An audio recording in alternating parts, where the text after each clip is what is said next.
When you get finished, so I can go home and have a bowl of soup. It's gonna be a late one. Gentlemen, I'm going to call the meeting to order. Good evening, everybody. I don't think it's been an awful long time since I saw this many people in the gallery. I don't know if that's good or bad, but it is a pleasure to see. Well, my microphone's on, Mr. Ritter, so it is a pleasure to see so many people here tonight, and this is Democracy in Progress, and it's always good to have everybody here. So welcome. I would like to remind everybody to please silence your electronic devices, including up here on the dais. I know one of us is going to be the offender one of these days. And if you would please rise and join me in the invocation and the Pledge of Allegiance. Lord, we thank you tonight for the gifts of community and freedom. We thank you for our wonderful city, our terrific staff, and all the volunteers in our community who help make Temple Terrace amazing. We ask your blessings on our meeting tonight. Help us to make wise decisions that reflect our commitment to our core values of responsiveness, excellence, safety, professionalism, ethics, consistency, and transparency. Help us always to keep these values at the forefront of everything we do. We ask these things as one community, united in the goal of achieving the common good. Amen. Amen. I pledge allegiance to the flag of the United States of America and to the republic for which it stands, one nation, under God, indivisible, with liberty and justice for all.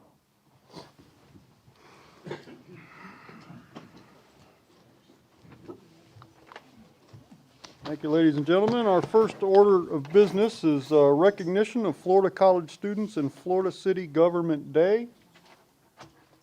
I'd like to call Dr. Ray Madrigal to the podium. Welcome, Doctor. So, Good to be here. very good. So I have a certificate of recognition for you and your students, and I would just like to share with the public about the recent Government Day that we did here in Temple Terrace. This is, Charles, what is this, the second or fourth time? Okay. And what this day is, it's a wonderful partnership between the city and the Florida College, and they bring 12, 13, 14 of their students over, and they spend about a half a day with us, and they usually spend it with one of our directors, and they will role play the director of that department. This year, we were fortunate to be able to get our entire council to come, and so instead of spending the day with the directors, they spent the day with each of us. And so our mayor is here this evening. And so we spent an hour and a half or so with them kind of discussing our role and the life of elected office and the issues that we face. And then at the conclusion of that, they hold a mock city council meeting up on the dais, and we sit out in the gallery. And we also have one student who role plays the city manager and one role plays the city attorney. And so we've prepared them for about an hour and a half for this meeting. And I have to tell you, folks, they did a tremendous job. In fact, some of us commented that we're going to let them get them up here instead of us because they did a really good job. So I really just want to commend the Florida College and the students and all the staff that were involved in this. It's a tremendous opportunity, and I wish we had the resources to do this for other universities and colleges. I don't know how many times we could block a whole day out because we had all the directors here, and really Mr. Stevenson kind of halts the operations of the city for really a half a day just to do this, so, and then all the preparation for this. So I do have a certificate of recognition. It says it's presented on the second day of November 2021 to Dr. Ray Madrigal and the Florida College students. In recognition of their outstanding efforts in achieving a successful Florida City Government Day. And it's signed by the mayor and the entire council. So, would you like to say a few words, sir? Well, I would just say that it's a partnership. You know, we've heard the story about it takes a village for children, and we have young people. We're blessed at Florida College to have over 500 wonderful young people. And to have a partnership with the city like we're developing over these years is wonderful to give the students a first-hand look at municipal government, what it means to be civic servants and to be involved in service of the community. And it ranks as the #1 experiential learning opportunity every year for our students that are involved in many different types of internships, field experiences, service learning opportunities, and the Temple Terrace Government Day is #1 consistently. And so you're to be commended, to be committed to the service of young people in this community. Thank you. Thank you, Doctor.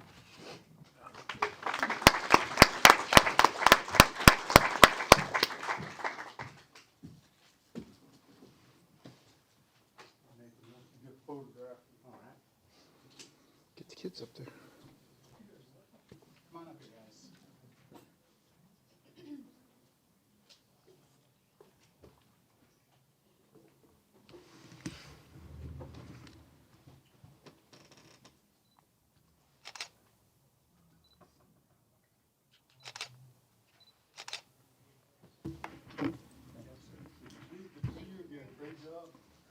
Great job. Thank you so much. We appreciate it.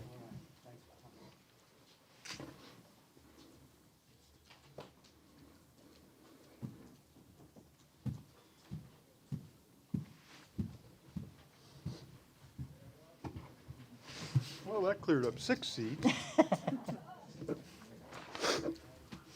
Next order of business is a presentation from the Temple Terrace Golf and Country Club to provide a semi-annual or thereabouts update. Temple Terrace Golf and Country Club General Manager Jim Music will provide an update. Mr. Music, good evening, sir. Good evening. It's good to see you.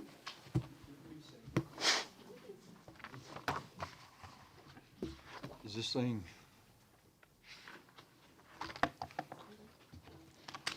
Good evening, Mayor and council members and staff. Thank you for giving us this opportunity to come and speak with you. I think it's been a while since we've been here. I think the last one was the last irrigation project update that we came and spoke to you about. So a few more things tonight. If I'm operating this thing correctly. Okay. Staff, that's from golf members to pool and social members. We have approximately 117 senior voting golf members. That's our full-fledged membership that we have at the club. And one of the things that we implemented was a young executive golf for 30 and under and 31 to 40. And one of the slides that's coming up is one of the concerns that we have when we first started taking over the club was the actual age of the average age of the membership. So our goal is, for the last 3 years, is to try and bring that membership average down. And I'll explain that in a little bit. One of the things I did want to mention that I do have our president, Don Whittemore, with me tonight, so I do have reinforcements just to let you know. And Mr. Nertney, our vice president, is also here. Thank you, John. So I'd be happy to save a little time at the end to answer any questions, but keeping it going. The irrigation project that we talked to you about here a few months back, our anniversary for the completion of that project is coming up December 31st of 2021. So the full irrigation project will have been online 1 year, the end of this calendar year in December. I will let you know that we had a requirement with the SwiftMud agreement that we honor the 33% aquifer savings that when we applied for the grant money, and I will let you know that we're actually ahead of that target currently. So I don't think I think they kept $1,000 of our in escrow, of which we'll be able to get refund once we submit the documents that's required after the first of the year. One of the reasons for that is this weather station that we have on property actually measures the amount of water that's given from the man upstairs. And when that happens, this automatically sends a signal to our irrigation system that decreases the water output for that night. So this thing has been a godsend to us with meeting our obligation with the requirements with SwiftMud. The other thing that we've done since we met last is we've started our tree reestablishment program. We have 15 pine trees that we've planted on the golf course and 2 magnolia trees. We have an additional 10 pine trees that we're going to be putting in here probably within the next month. So we'll be up to 25 trees of the trees that we took out during the irrigation project. We're in the process of bringing that back. And I'm sure all the community knows of what the arborist, Joe and Charles, has done with the crepe myrtles on Druid and Bannockburn and throughout the whole Temple Terrace community. So we are in the process of meeting our obligation with putting the trees back that we did take out for the irrigation system. We've been really busy this year. The membership has been very, very gracious, and with Mr. Nertney's help in obtaining grants from the Historical Society downtown, Hillsborough County Historical, we've been able to do a number of capital projects that was much needed at the country club. A new roof. We've resurfaced all 3 pools. We've added 6 new T complexes. And with the Board of Directors' recent issuance of a voluntary assessment program to the membership, we were fortunate enough to raise enough money to buy all new golf course equipment.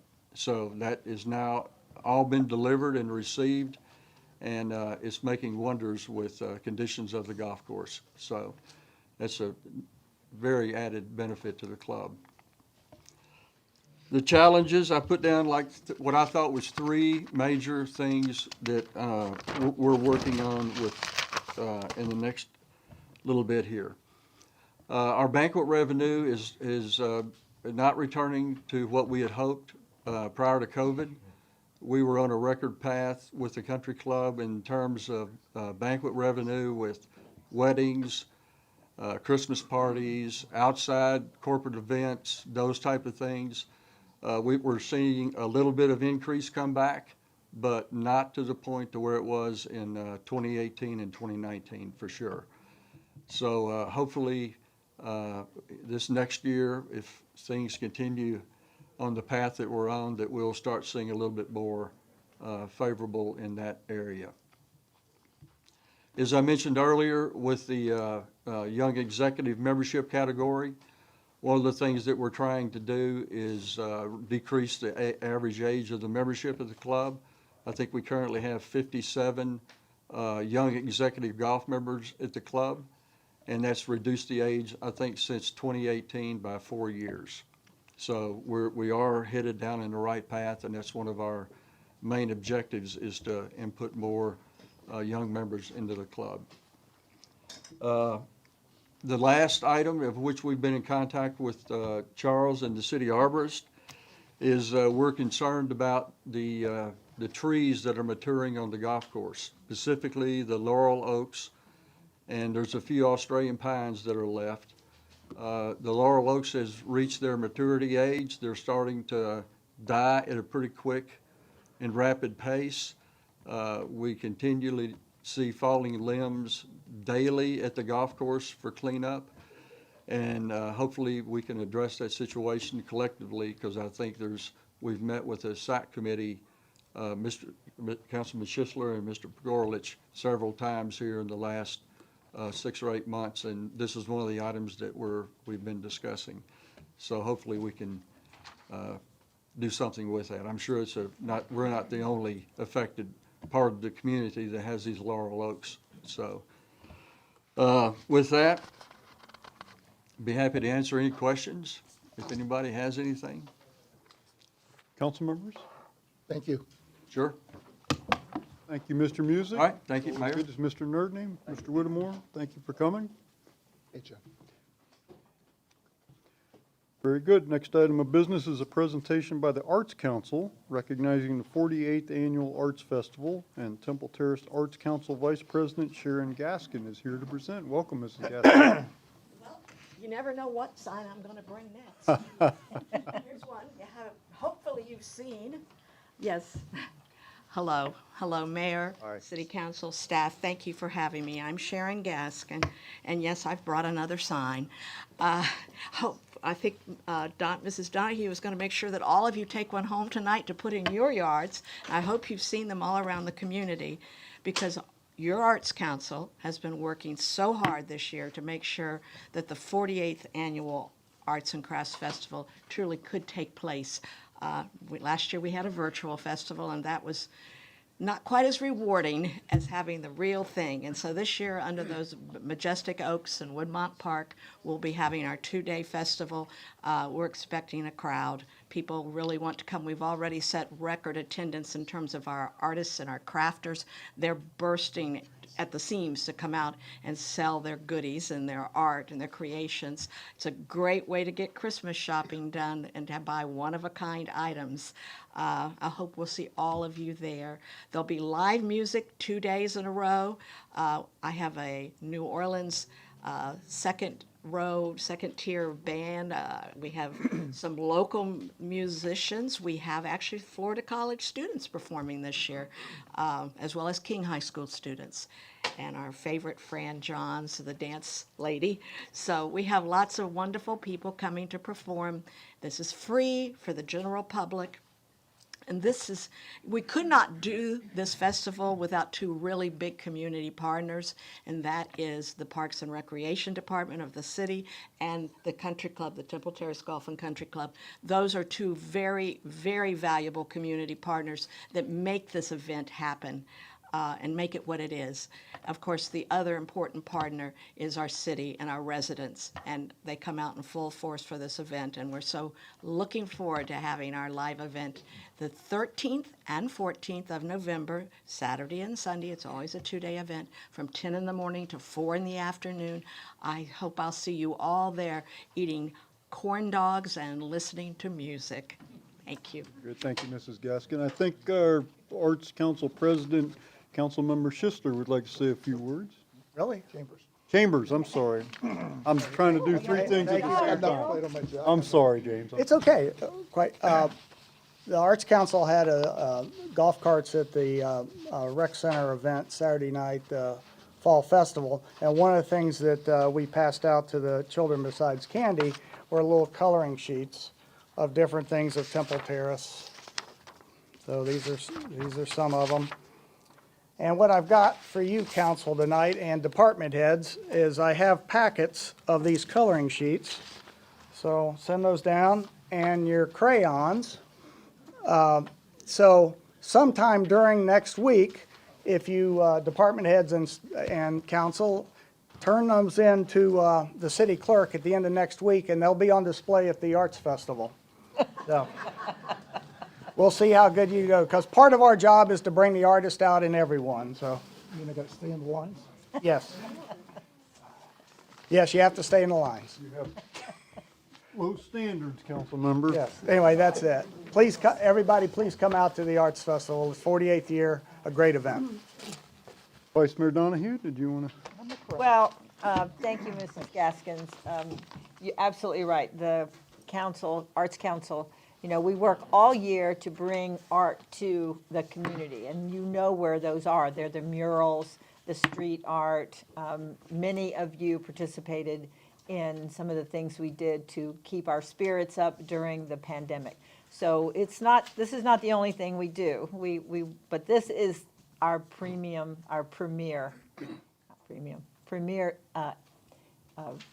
event for the year. So hopefully everybody will come out. Like she said, it's free to attend. We have parking at the Little League field and at Temple Terrace Elementary. And of course, if you live here, you can ride your bike over or your golf cart. You know, you don't even need to bring a car. So hope to see you there. It's pretty impressive. We're the oldest established arts festival in Hillsborough County. So tip of the hat to Temple Terrace for hanging in there all these years. So hope to see you there. Thank you. Very good, thank you. All right, next item of business is the approval of the October 19th City Council meeting minutes. So moved. Second? Motion and a second. Any corrections to the minutes? If not, all those in favor signify with aye. Aye. Aye. Any opposed? Minutes are approved. Next item are persons wishing to be heard on items not listed on the agenda or items on the consent agenda. I have a long list of people that wish to speak today. We do have a rule that we haven't always had, so if you haven't been here for a while, and I don't know if this will be necessary tonight or not, but we have a rule now that we limit public comment on items not on the agenda to 30 minutes. And then if there's time, extra time needed, if we have more speakers that still wish to speak, we hear those speakers at the end of the meeting. And we do that just to make sure that our business, the people that are here for business, can get heard. So I don't know if we're going to run into that or not. I haven't counted these. So if you'll bear with me just a moment to organize them, I've got some new ones that have come in. Okay. The first person who requests to speak is Pat Martin. Welcome, Mrs. Martin, and I see that you have 4 minutes. City Clerk, if you would allow Mrs. Martin 4 minutes, please. Good evening, ma'am. And if we keep track of the 30 minutes too, please. Mayor and Council, I have furnished you with a packet of information which includes a letter describing a serious noise problem we have in our neighborhood, along with a petition signed by several residents asking for relief. For the record, I would like to read the letter detailing the situation. Being trapped at a stoplight in a car vibrating to the booming bass of music blaring from the open window of an adjacent car has one advantage. You can drive away when the light changes. Unfortunately, I and my neighbors on Linda, Redwood, Ridgedale, and Oak Ridge don't have that advantage, as our neighbor insists on blasting our block for hours, most weekends and sometimes weekdays, with throbbing bass and raucous music emanating from her outdoor speakers. The homes of my neighbors immediately adjacent to her are experiencing the worst of the situation, but the vibration of the bass still carries to those of us who are a little further away. Calls to the police so far have been ineffective. They respond to calls and try to reason with the woman, but she is defiant and indicates she will turn the audio up louder.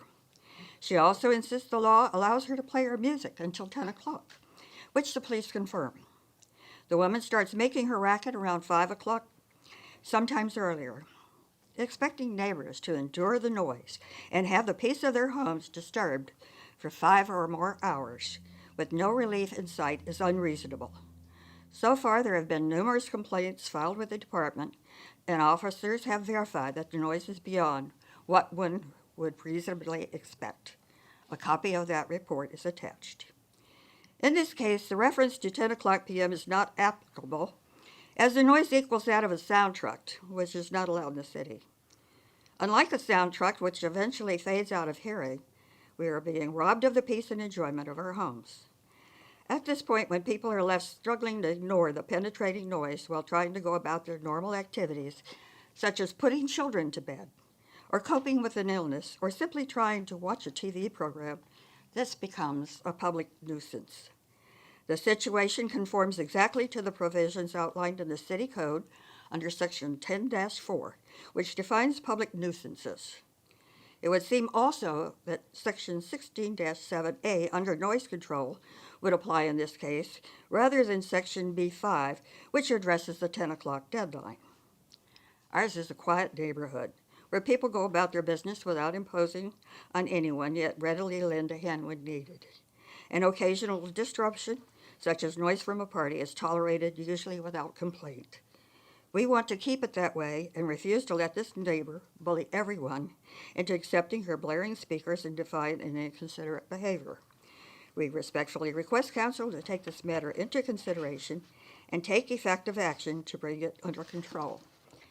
Since the signing of this petition, we have learned that some action is being taken, but our intent in submitting this information to council is to provide emphasis for the need to take steps to strengthen the ordinance and coordination of city departments to ensure that this type of situation does not continue to reoccur now and in the future. Thank you, gentlemen. I appreciate it. Thank you, Mrs. Martin. The next speaker is Allison Fernandez. Welcome, Mrs. Fernandez. Allison Fernandez, hi. I am going to talk to you about redistricting. This morning, the school board held an emergency meeting for something that actually really was not an emergency because they've known about it for 10 years. And they've decided that they're going to redistrict within a month and a half. This means that there's going to be extremely challenging timing for people to get their public input in. And I know that you all and our residents are aware, Temple Terrace is currently split between two separate member districts. And then, of course, we have the two countywide districts. But what this means is, given our size and the way we're split, not one board member sitting on that board needs to win Temple Terrace in order to win their seat, which gives us very little political clout, as we've seen in years and years and years.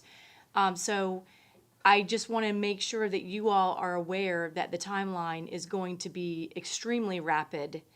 The board members are supposed to be presenting their own maps, and they're going to be expected to turn them around, and they're going to vote on them December 16th, which in and of itself is, in my opinion, a complete violation of public access and our right to participate, but it is what it is. So I'm going to ask you all to weigh in and pay attention to this. I know the county commission has been redistricting since, I believe, February or March, and they've been putting maps out. But this is critical, vital to the community. You've all heard me say this so many times, but people choose the location of where they want to raise their family based on where they want to send their children to school, in addition to other factors. So it's a vital importance to the city of Temple Terrace, and I just want to make sure that you all are aware so that you can help get the word out and also participate in the process as well. So that's it. Thank you, Ms. Fernandez.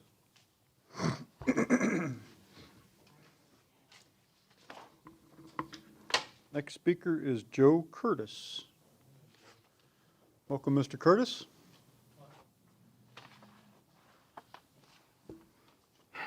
Hello, my name's Joe, and I have the same issue about the music playing on Linda Avenue.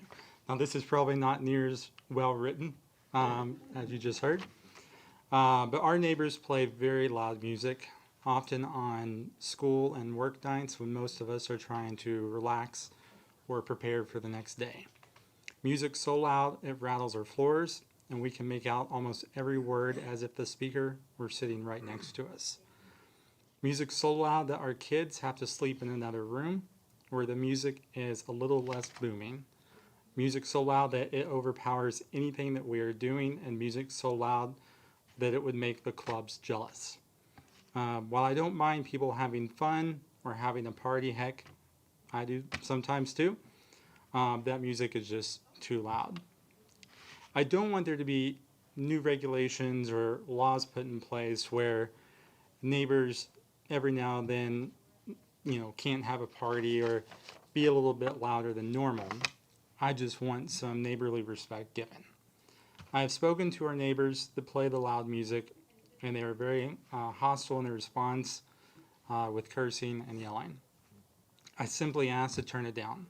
Something that is not going to make my kids have to sleep in another room or be heard 2 blocks away, or several other neighbors calling the authorities to complain.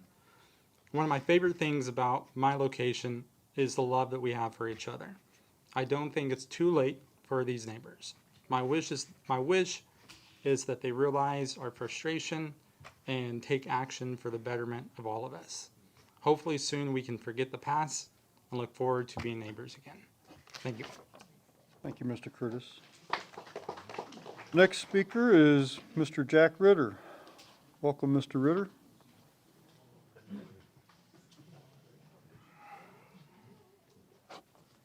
Jack Ritter, 227 Willowick. I live probably about 250 yards from this residence.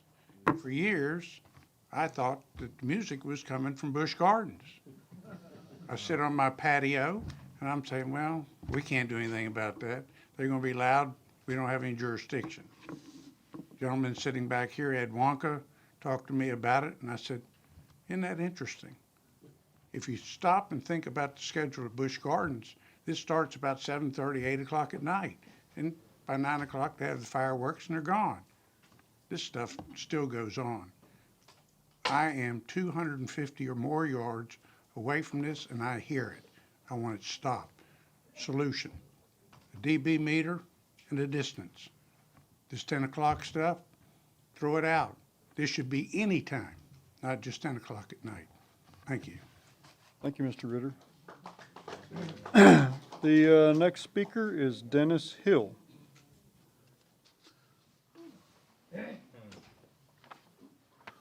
Welcome, Mr. Hill. I'm here for the same noise ordinance. I live at 204, which is next block over, and probably a little farther away than he is. And my wife's been going through surgeries over the last couple of years. Same thing, back bedroom, and these houses are built in '54. They can take some sound, but they can't take that. This needs to change. It needs to stop. My wife shouldn't be inconvenienced, and neither should I. I should be able to sit on my porch at night and enjoy myself, have my evening cigar without having to listen to that business. So, yeah, if you guys can see your way through to do something about that, that'd be great. We would greatly appreciate the neighborhood. I don't have anything against this woman. I don't really know her. But I just want it to stop. It needs to be done with. And it shouldn't take up Temple Terrace Police Department's time either. It's just ridiculous. They've been out there a ton. Can't get anything done. It's just not going to give in. So we would appreciate whatever help you can give us. Thank you, Mr. Hill. All right, thank you. The next speaker is Jane Duncan.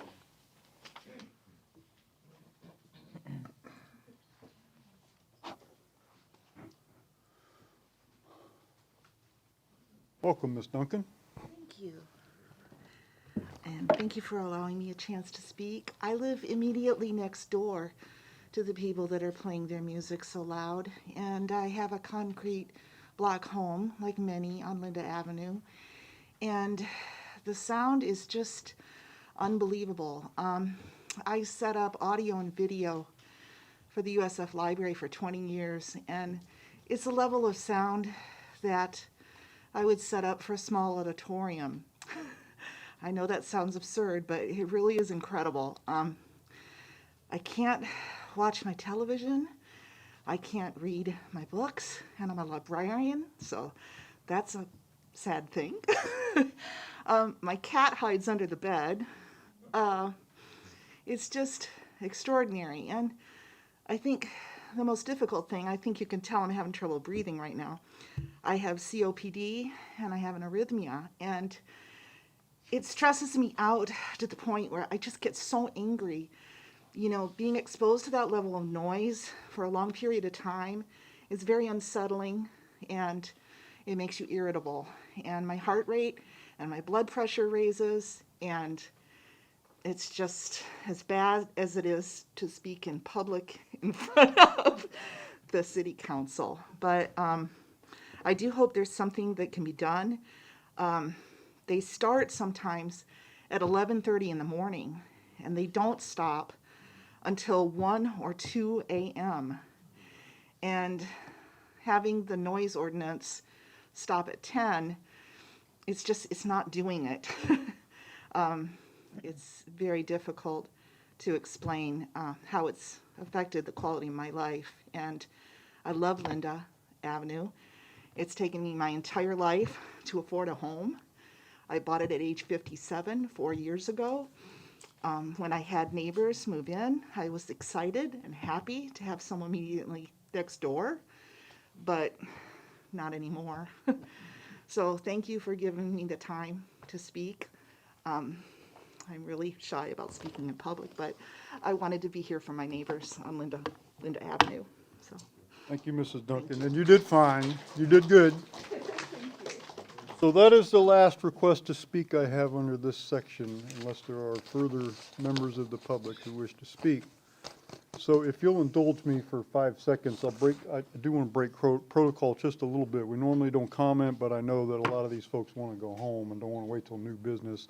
Just for your information, and we can't take a lot of time to discuss this because we have a full agenda, but we already have some efforts underway through our city attorney, city manager, and the police chief.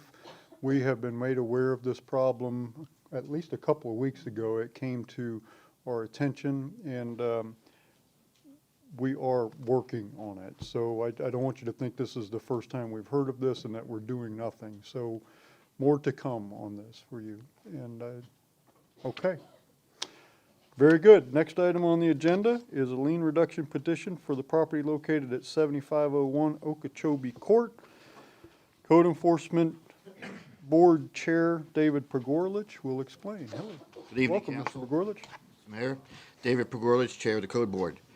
Tonight, I have a lien recommendation for you for case number 17-2786 for property located at 7501 Okeechobee Court. This case originated in December of 2017. It came before the Code Board originally in February of 2018 for compliance by the following month in March of 2018. Compliance was finally obtained in January of 2021. The request for a lien reduction was made in July of 2021, and after much discussion, most of it centered around the respondents' financial difficulties. There was some utility issues as well, which obviously we're not allowed to deal with, but they did come up. The decision, unanimous decision, was made by the board to reduce their fine, which had accumulated to $40,800, down to $1,140. And again, the impetus to that was basically centered around the respondents' financial difficulties, including, I believe, a bankruptcy. And so that is the recommendation, to reduce it from $40,800 down to $1,140, payable within 30 days, or it reverses back to the original amount. And I'll now stand for questions. Thank you, Mr. Pogorlich. And I believe the property owner, the petitioner, is here. Yes, sir. Yes. Would you like to speak, sir, Mr. Bubba? Yes, sir. Okay. Mr. Pogorlich, you can sit close if you, I don't know if we have questions for you at the end. I believe you, did you turn in one of these forms, sir? I think you did. I did, but I was referring to this opportunity.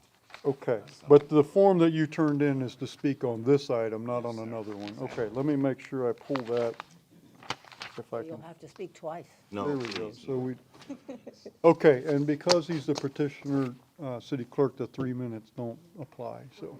Okay, sir, floor is yours. Honorable Mayor, I appreciate the opportunity to speak. Ladies and gentlemen, so much. First of all, I want to say how much I appreciate the city of Temple Terrace, number one. The city manager has been extraordinary. The city clerk's office has been extremely helpful. And the code enforcement office has been very, very, very, very helpful and patient, and I appreciate it. I've lived in Temple Terrace for nearly 30 years. I've taught in this community. My wife has taught in this community. My children currently teach in this community. All of our shopping and business involvement is in this community. So Temple Terrace is a place where a third of my life, almost half of it, has been lived. So I appreciate the opportunity for that reduction. Gives my wife and I an opportunity to have some flexibility and options with that property. She's currently disabled. We're both over 70 years old. I'm the only one providing the income, so it makes it a little difficult when you have to pay a $3,000 water bill because of the pandemic.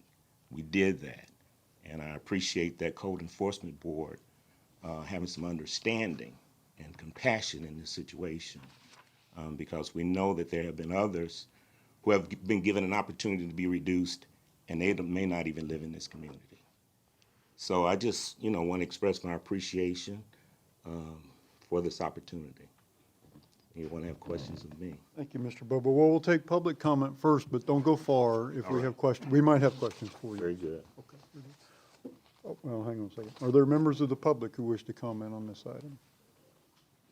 Okay, now, council member questions for Mr. Pogorlich or the petitioner? Councilmember Schisler. For everybody at home and and the record, what was the city costs? The same as the recommended. Okay, reduction. I didn't hear him say that, and I just want to Yeah, make sure. I don't think he did, but it's in the. Okay, yeah. well, people at home will hear. The city costs were 1140. very close. The 1140 is a little bit more than city cost, not much, like $20 or something. Okay, But all right, that's, thank you. it's city cost. That was my only concern. I'll make sure everybody knew that. Okay. Okay. Council members, other questions? Okay. Seeing none, I hear a motion. Yes, Mr. Willie. Okay, you may please approach. I think the requirement was that it be paid in 30 days. Yes, sir. Or we'll go back. I want to request of the council if we can make that payment in 60 days rather than 30, and then it go back if we haven't paid the $1,100. Okay.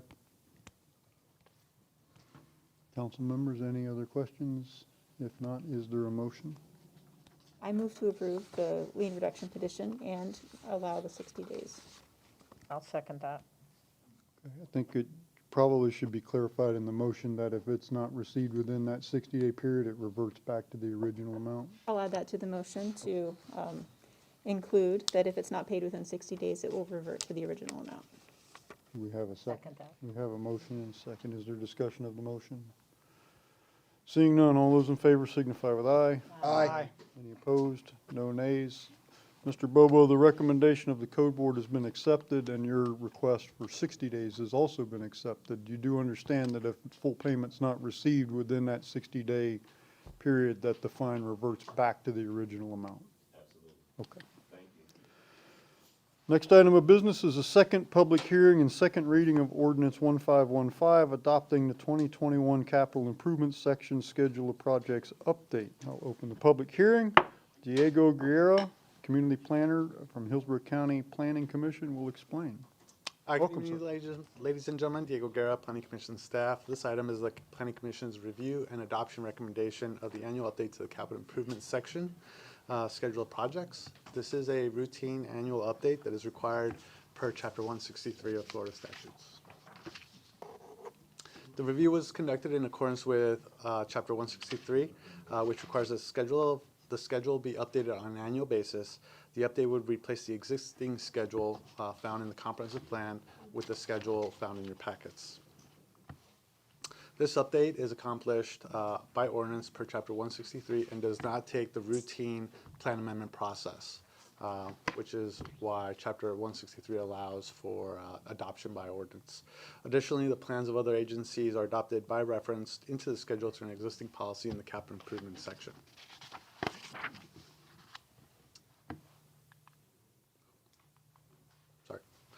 City and Planning Commission staff work together to identify projects in the capital improvements program that affected the adopted levels of service, and it is these projects that make up the schedule of projects.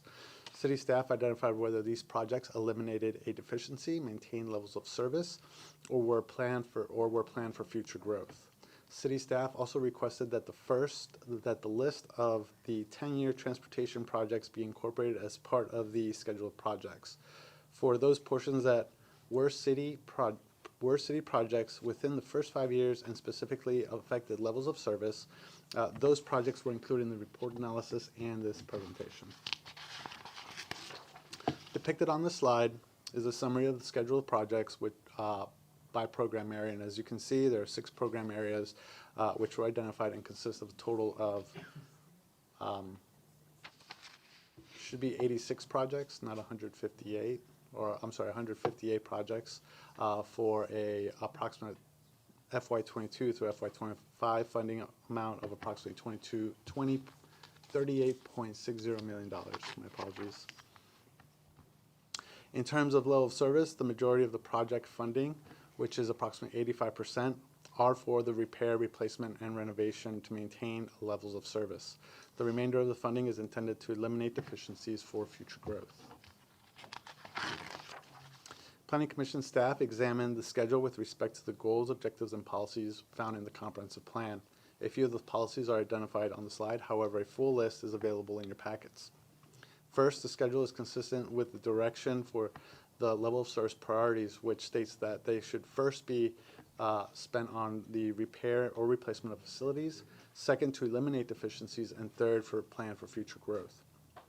Secondly, this schedule is consistent with the funding criteria identified in the comprehensive plan, both in terms of revenue fund and timing. Additionally, the schedule projects further several of the infrastructure sub-elements, including providing quality infrastructure and services to residents and enhancing transportation options. At its 14th September regular meeting, the Planning Commission found the proposed schedule of projects consistent with the goals, objectives, and policies of the Imagine 2040 Temple Terrace Comprehensive Plan and recommends City Council adopt the FY22 through FY25 schedule of projects by ordinance. Ladies and gentlemen, this concludes my presentation. I'm available for any questions. Thank you, Mr. Guerra. Are there members of the public who wish to comment on this item? Seeing none, council member questions? No questions? Okay, if there are no questions, I'll close the public hearing and ask the clerk to read the title of the ordinance. An ordinance of the City of Temple Terrace, Florida, providing for the annual modification and update to the capital improvement section of the 2040 Comprehensive Plan for the City of Temple Terrace pursuant to Chapter 163 Florida statutes by modifying and updating the 5-year capital improvement schedule of projects for fiscal year 2021 through 2022 through fiscal year 2025 through 2026 and incorporating the 10-year long-term improvements for the multimodal Transportation District for 2022 through 2031 into the schedule of projects which incorporates by reference for the Comprehensive Plan Cap Policy 1.5.13, Hillsborough County Metropolitan Planning Organization's Transportation Improvement Program, Hillsborough Area Regional Transit Development Plan, and Hillsborough County Public Schools Facilities Work Program, providing severability and effective date and repealing all ordinances or parts of ordinances in conflict herewith. Good, thank you, Madam Clerk. Is there a motion? Move to approve ordinance 1515, adopting the 2021 capital improvement section schedule of projects update on second reading. Second. Councilmember Chambers, second. Is there discussion on the motion? Any discussion? If not, those in favor signify with aye. Aye. Any opposed? The nay sign. No nays. Ordinance 1515 is adopted on second reading. Thank you. Thank you, Mr. Guerra. Next item of business is a second public hearing and second reading of Ordinance 1516, amending Chapter 1 of the Code relating to red light camera, special magistrate, and the lien reduction process. I'll open the public hearing. City Attorney Pam Shoshone will explain. Thank you. This particular ordinance had some obsolete provisions in it that referred to special magistrates used for red light camera hearings. The city does not use the red light cameras anymore, so we had no need for these provisions with the special magistrates. So the proposed ordinance removes those provisions. It also makes a change to the lien reduction process that you had just heard part of 2 items ago. And it moves that process to the city's legal department. The city legal department would then deal with applications for lien reduction. Applications would be made in the same manner that they now do by going through the clerk, using the same forms and format, and then it would come to the legal department. This new process would afford us the opportunity to negotiate a lien reduction without the requirement that exists now that the property be in compliance, I believe, for 35 days. Because oftentimes the current owner has no interest in getting the property into compliance, but is instead wanting to sell the property. Oftentimes our current lien reduction process, it's not the most expeditious or efficient process. It can take up to 2 months, and oftentimes it's a stumbling block to closings, to real estate closings that oftentimes are set without a great deal of thought to this, and then at the last minute it's discovered that there's this lien, and now it throws off their whole closing process. What we'll also be able to do is negotiate a compliance agreement. That does not exist now. When you have somebody who is a new owner wanting to come in, they would have to be part of the process and sign an agreement that the city manager would execute, stating we would be letting them know what needs to be done to get into compliance, how long they have in which to do that, and if they don't meet their obligations under the compliance agreement, then the lien would go back to what it was. But we're also looking at things that have not been considered that much in the prior process. There were certain legalities that were not really thought out well. Whether a property is homestead or not homestead makes a big difference here. And so we just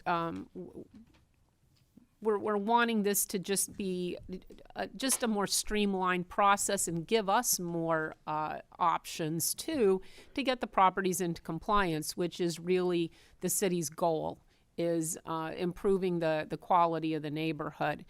At the first reading of this ordinance, City Council had directed us to make a change, and that amendment has been included in the proposed ordinance that is before you tonight. The change now states that the legal department will provide a lien settlement report to City Council during the city attorney's report portion of the City Council meeting when a lien has been reduced or a compliance agreement executed. And when we had first reading, we were going to provide a quarterly report. Now, whenever one comes up, you will hear about it at the meeting following the occurrence. So we're recommending approval.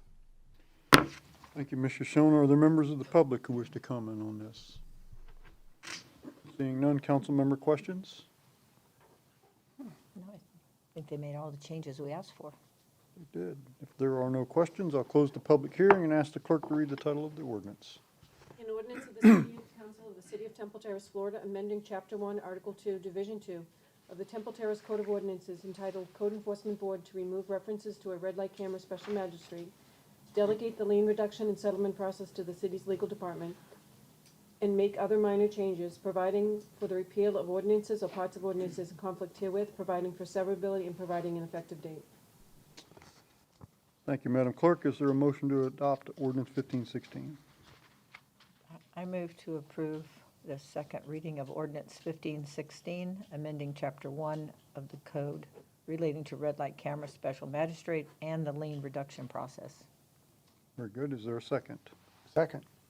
Motion and a second. Councilmember Schister, discussion. Yes, I'm going to support the ordinance, the change. And I'm going to dissect it a little bit. The red light magistrate issue and the verbiage changes, I'm fine with those. I'm not so sure that the changes to the lien reduction process are going to be effective or work, but I don't have an alternative. So I don't want to stand in the way of seeing if this is a much more efficient way or if it's better. And having the greater visibility of the periodic report being every time you do one, essentially, if we find that we're having an issue, we can be more responsive and come up with a different alternative. It's not perfect. I don't think it's perfect, but I don't have a better option at this point. So I will support the motion, but I just wanted to make that comment that maybe something we need to come back to at a later time, and if not us, another council may have to do it. So I'm just my personal opinion. I'll stop there. Other discussion? Not. All those in favor signify with aye. Aye. Any opposed? The nay sign. Ordinance 1516 is adopted on second reading. Next item is a resolution approving SPR 2104, site plan review application for medical clinic / residential healthcare development located on Folio 038204-0000 and portions of Folios 038181-0000 and 038205-0000. Senior Planner Gus Carpus will explain. Good evening, Mr. Mayor and council members. Yeah, we're keep reducing those numbers. It's great. Okay, so what you have before you tonight is a resolution for the approval of a site plan for the Veterans Administration Medical Clinic, which would include also a residential health care facility. Currently, the property is not addressed. You see it's a vacant piece of property located south of Temple Terrace Highway and west of Davis Road. We rezoned it to a planned development when we brought it in, annexed it in. It has a community mixed use, future land use, and it is currently, this piece is 9.46 acres. It was part of a larger piece that we brought in. That larger piece to the south is, I believe, almost 20 acres that is not part of this request. Here we have an aerial shot of the property. You've got adjacent uses to the north, a church, mini warehousing. South is that vacant portion that will be developed sometime in the future. East, you have single-family residential and a multi-tenant commercial. I believe that's Winn-Dixie and some other mixed use. And then to the west, you have vacant residential and vacant planned development property. And then here's a site plan. And what they are proposing is a 100 and approximately 19,000 square foot two-story medical clinic with an attached 30,600 square foot single-story residential healthcare facility. The healthcare facility would have 60 inpatient beds distributed on 2 wings. A private recreational area would be developed to serve those patients. The site would include 800 parking spaces, which exceeds our requirement, but I believe is a requirement of the developer of the federal government, which would include 608 regular, 108 compact, and 84 handicap spaces. The stormwater will be managed by a drainage pond on the west portion of the property. So there is going to be some road improvements along Temple Terrace Highway. Again, this is a county road, and so this is going to be controlled by the county. But to show you what's happening, they're going to do a right turn lane, a new one along the road there, turning into the site. There's going to be a new signalized intersection, including left and right egress. Right there you see number 2. And then number 3 is going to be an expansion of the left turn lane going westbound into the site.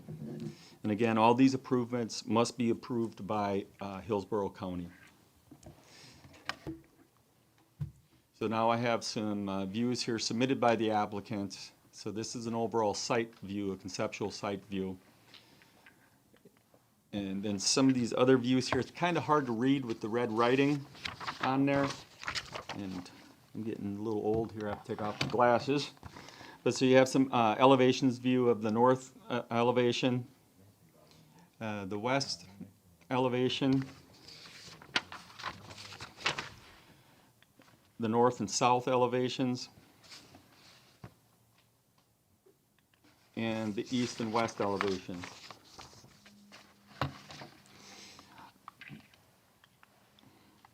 Now, staff reviewed this application. The city engineer worked worked a long time with the applicant to get this to the council. So after reviewing it, staff recommends that the council adopt the resolution approving the site plan application for the vacant property located south of Temple Terrace Highway and west of Davis Road, folio number 038-204-0000, and the portions of folio 308-181-0000 and 038-205-000 to permit the development of the medical clinic and residential health care facility, including the approved access from the county, drainage and parking improvements as necessary to support the project as depicted on the site plan submitted to the city and included as Exhibit A on the resolution. And also subject to the payment of mobility fees totaling $1,283,355 and tree mitigation fees in the amount of $307,500. These were fees that were developed by the engineering department and by our arborist. So that is my presentation. If anybody, well, you took me down. If anybody has any questions, I am available. Also, the applicants are here in force if you have any questions. Very good. Thank you, Mr. Corpus. Does the applicant wish to make any comments? Welcome. Good evening, Cammie Corbett with the law firm of Hill Ward Henderson. We don't have a separate presentation, but we do have our experts here. And Councilman Schlischer, you look like you might have had some questions on transportation, and our transportation expert is here if you have any questions for him. Good. Well, we're not quite there yet, but thank you. So I do have a few members of the public, Mr. Carpus, if you want to have a seat, we'll have any questions for you, we'll call you back up. First speaker is Mr. Travis Horn. Mr. Horn, if you'd please state your name and city of residence for the record before Mr. Mayor, thank you. Yes, Travis Horn, City Residence, actually Riverview. I saw this item on your agenda tonight. I'm also a veteran. I own a small business, a small veteran-owned business with offices just south of here. I conduct a lot of business in the fair city here in Temple Terrace and have several clients up this way. I just wanted to come out tonight and thank you all for hopefully supporting this project. It's certainly one of much need. I have my VA healthcare card. I actually do still go to get my healthcare over at James A. Haley, and I believe that this project will help alleviate some of the wait times that we've seen over there over the years. I know it's made progress, but certainly more progress to do at James A. Haley, and I would just appreciate you all supporting it. I know that I have a couple notes. I know that these are construction jobs, short-term jobs, but these are going to be replaced by long-term professional career jobs that will really help your community. I saw some significant figures on the screen there that I think will really benefit the citizens, even non-veterans here in Temple Terrace. So just want to thank you. I'm also joined by several distinguished veteran friends of mine, Mr. Dwayne Kimball, Stacy Holland, and also Dr. Carlos Garcia. All of these veterans help veterans themselves in one capacity or another. Stacy helps veterans with home loans. Dwayne helps veterans navigate and educate them to get through the VA claims process. Dr. Carlos Garcia, obviously, he counsels veterans, and this directly impacts his career. So we wanted to come out here and just express our thanks and gratitude and hope that you'll support this project. Thank you, Mr. Horn. Next speaker is Dr. Carlos Garcia.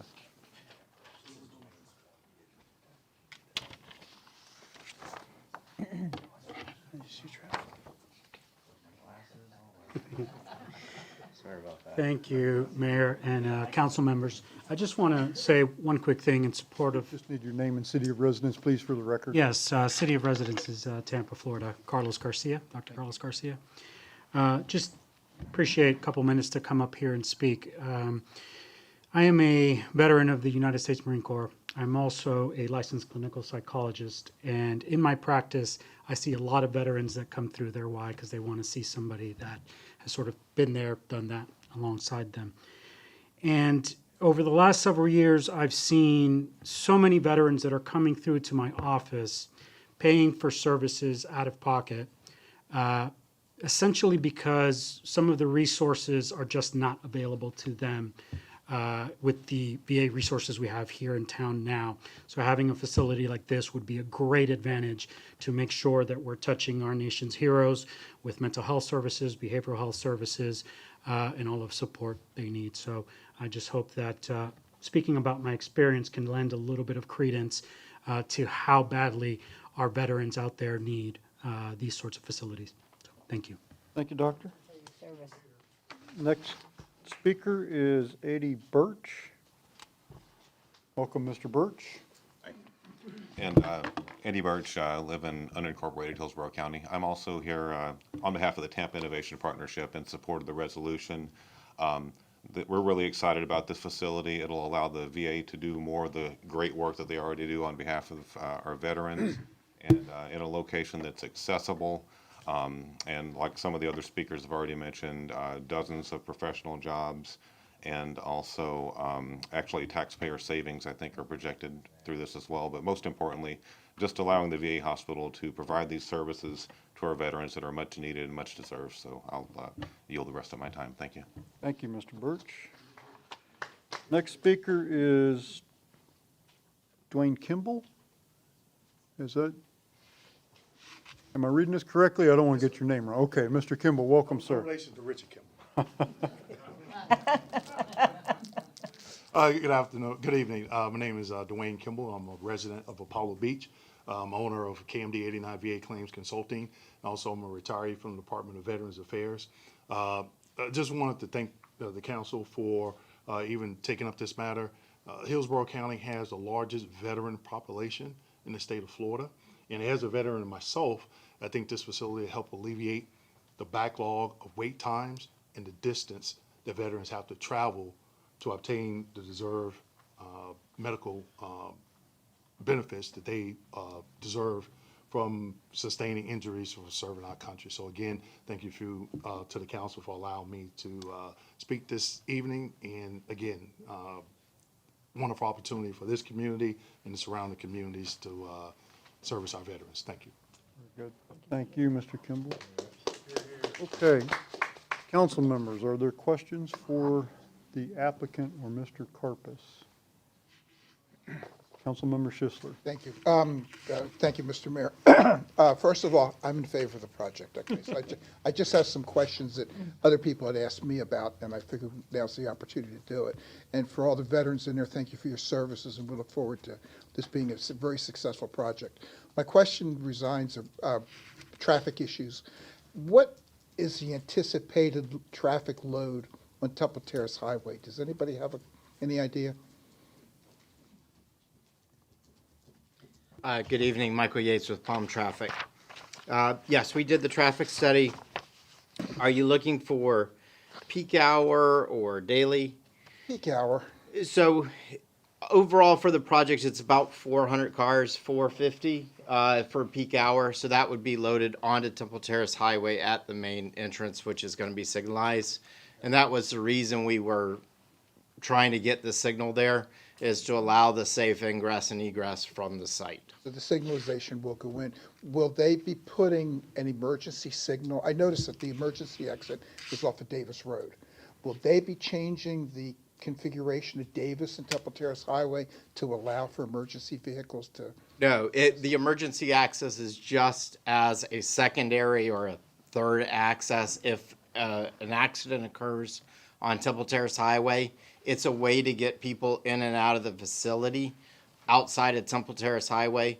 The problem we had on Davis Road, we originally had a plan that had that as a full access, but there's some right-of-way constraints and some design constraints that would not allow us to do the proper access to allow safe ingress and egress, and that's why it's an emergency access only. And it will be gated, it will be closed, and only used in cases of emergency.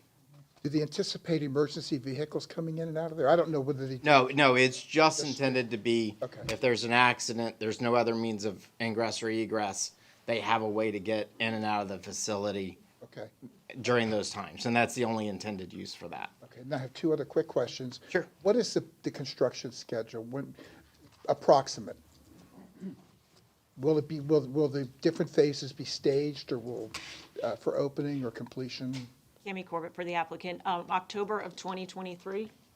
And we're not phasing construction. There's some stormwater design and redesign that's going on now. So you will probably see another site plan that has a different, it's a phase 2, but it's really not phasing the construction at all. It will all occur at one time. Okay, cool. My last question then, Mr. City Manager, what did we call the request for the DRC, the project? What do we call the internal memo where we ask where everybody likes it or not? Development. The what? Development Review Committee? Yeah, the DRC. Did the DRC include, was that also sent to Hart? We had anticipated sending it to Hart, yes. Yes, it was. Any response? I did not receive. Okay. Maybe we can reach out to Hart or whatever so that we can make sure, because we're changing the bus route to hit Amazon. Perhaps we need to modify it so that an additional mode of transportation in and out of the VA complex. I realize it's down the road, but maybe they can offer some. Okay, then so that we include everybody. Okay, thank you very much, and look forward to this working. Mrs. Corbett, hold on. Other questions, council members? I have a question. What is the nature of the health care services that will be provided at this facility? There'll be a wide variety, but they will be mental health services, but it's a wide variety of services that will be provided.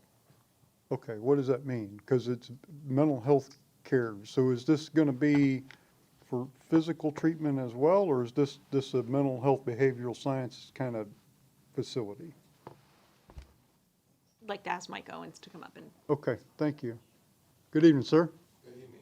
It's a pleasure to speak to you. It's The clinic will offer a variety of services, but they'll be generally outpatient services with the domiciliary unit providing additional counseling for the patients. So it will not be a hospital per se so much as it will be a clinic. Will this facility be limited to psychological services, or will it also include physical services? Medical?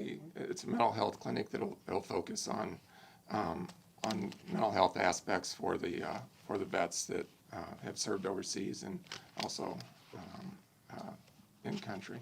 Okay, so will the Veterans Affairs Police be assigned to provide law enforcement services at this facility, or will our police department have to provide those? There'll be Veterans Police will be on site 7/24. They'll be on site, okay. Yes. All right, thank you very much, appreciate it. Thank you. Mr. Corpus, were you aware of this was a psychological facility from the start? Yes, it was. I would have, I mean, I'm supportive of this. I'm supportive of veterans, and I would have supported this. This whole council has been unanimously in support of this project the whole time. But why do I have to learn at Publix that this is a mental health treatment facility? Why don't I learn that here? I don't know. I didn't know that you, I mean, I guess I just. That's never been mentioned to us. Okay, And I never would have thought to ask I never would have thought to ask the question about Veterans Police. Don't misunderstand me. I'm still in support of this project, 100%. But I would have asked different questions much earlier on had I known what this was. It's a very worthwhile facility, but it is what it is, and we weren't told what it is. So that kind of frustrates me when I hear from a constituent at the grocery store that tells me what we're getting, and I'm trying to tell them, no, no, no, no, no, that's not what this is. And they say, oh, yes, it is. I really would like to have all the information when these things are presented. I still support it. But if I hadn't heard that from a constituent, we would have approved this tonight. And I don't know when we ever would have known that, until when it opened, maybe. I had heard, not to argue, but not disagree, but I'd heard this in a previous commentary, because I had asked a question about the domiciliary.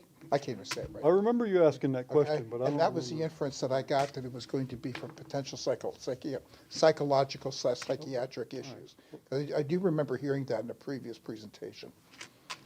I don't, but, okay. I apologize for that. I didn't include that specifically in the staff report. I didn't know that it was something that the council needed to have pointed out. It was on the news reports also. This is something that the city or the staff knew from the very beginning when they came in. And I guess it was that was a portion of it. I didn't know that it was entirely for that. Okay. Council member, other questions? Well, I just have a comment. Will this, whoever else has a question, Gus is like, don't ask me this question. No, I'm fine. Will this relieve the VA hospital and free up more space at the VA hospital, or does this increase the mental health capabilities? It increases, but it relieves the burden on 3 different facilities in the Tampa area. So they become consolidated in this facility. There are 3 facilities? There are the James A. Haley Center and 2 other VA clinics that are in the metro area. We'll have the ability to have consolidation occur at this project, so that it relieves some of the overcrowding at those facilities as well. Okay, but it doesn't reduce it in that the others are continuing to offer their services. It's a net growth This in the is in services. addition to. It's definitely, I'm a private developer, but I know from our interactions with VA on a weekly, monthly basis that it's much needed to relieve overcrowding at VA clinics throughout the Tampa area. Okay, thank you. Sure. Thank you. Council members, other questions? No? Okay. I'm ready to make a motion. Let me find my spot. Yes, okay. Is there a motion approving SPR 2104? Move to approve SPR 21-04 and the site plan review application for the folios as mentioned. Second. I see I'm what not you saying it. did. I'm not saying it. No, too many numbers. Discussion on the motion. Yes, just, Councilmember Abel. the timing is right, you know, the Veterans Day is in 9 days, and here we are passing this, so, that's all. Very good. Thank you. All those in favor signify with aye. Aye. Any opposed? No nays. Site plan is approved. Thank you, Mr. Carpus. Thank you, folks. Next item is the first public hearing, first reading of an ordinance approving the zoning reclassification of folio 201634-0050, also known as RZP 21-05. I'll open the public hearing. Ask anyone who intends to speak on this matter to stand for the oath administered by the city clerk. Raise your right hand. Do you swear to tell the truth, the whole truth, and nothing but the truth, so help you God? City Attorney, would you please poll the council for ex parte communications? Yes, if anyone has received any verbal or written ex parte communication regarding this particular item, please state that on the record. Let us know with whom you had that communication, when that communication occurred, and the substance of the communication. If it was in writing, then please provide at your earliest opportunity, which is like really soon, provide that to the clerk so that it may be put in the record and provided to the applicant. I've had none. I've had none. I've had none. I have had none. I've had none. Thank you. Senior Planner Gus Carpus is here to explain. Welcome back. Wow, once again, good evening. So what you have before you is a rezoning application 21-05 for unassigned address, folio number 201-634-0050. This is the first reading and public hearing. The owner of the property is Grove Financial Credit Union. The applicant is Hillsborough County Habitat for Humanity.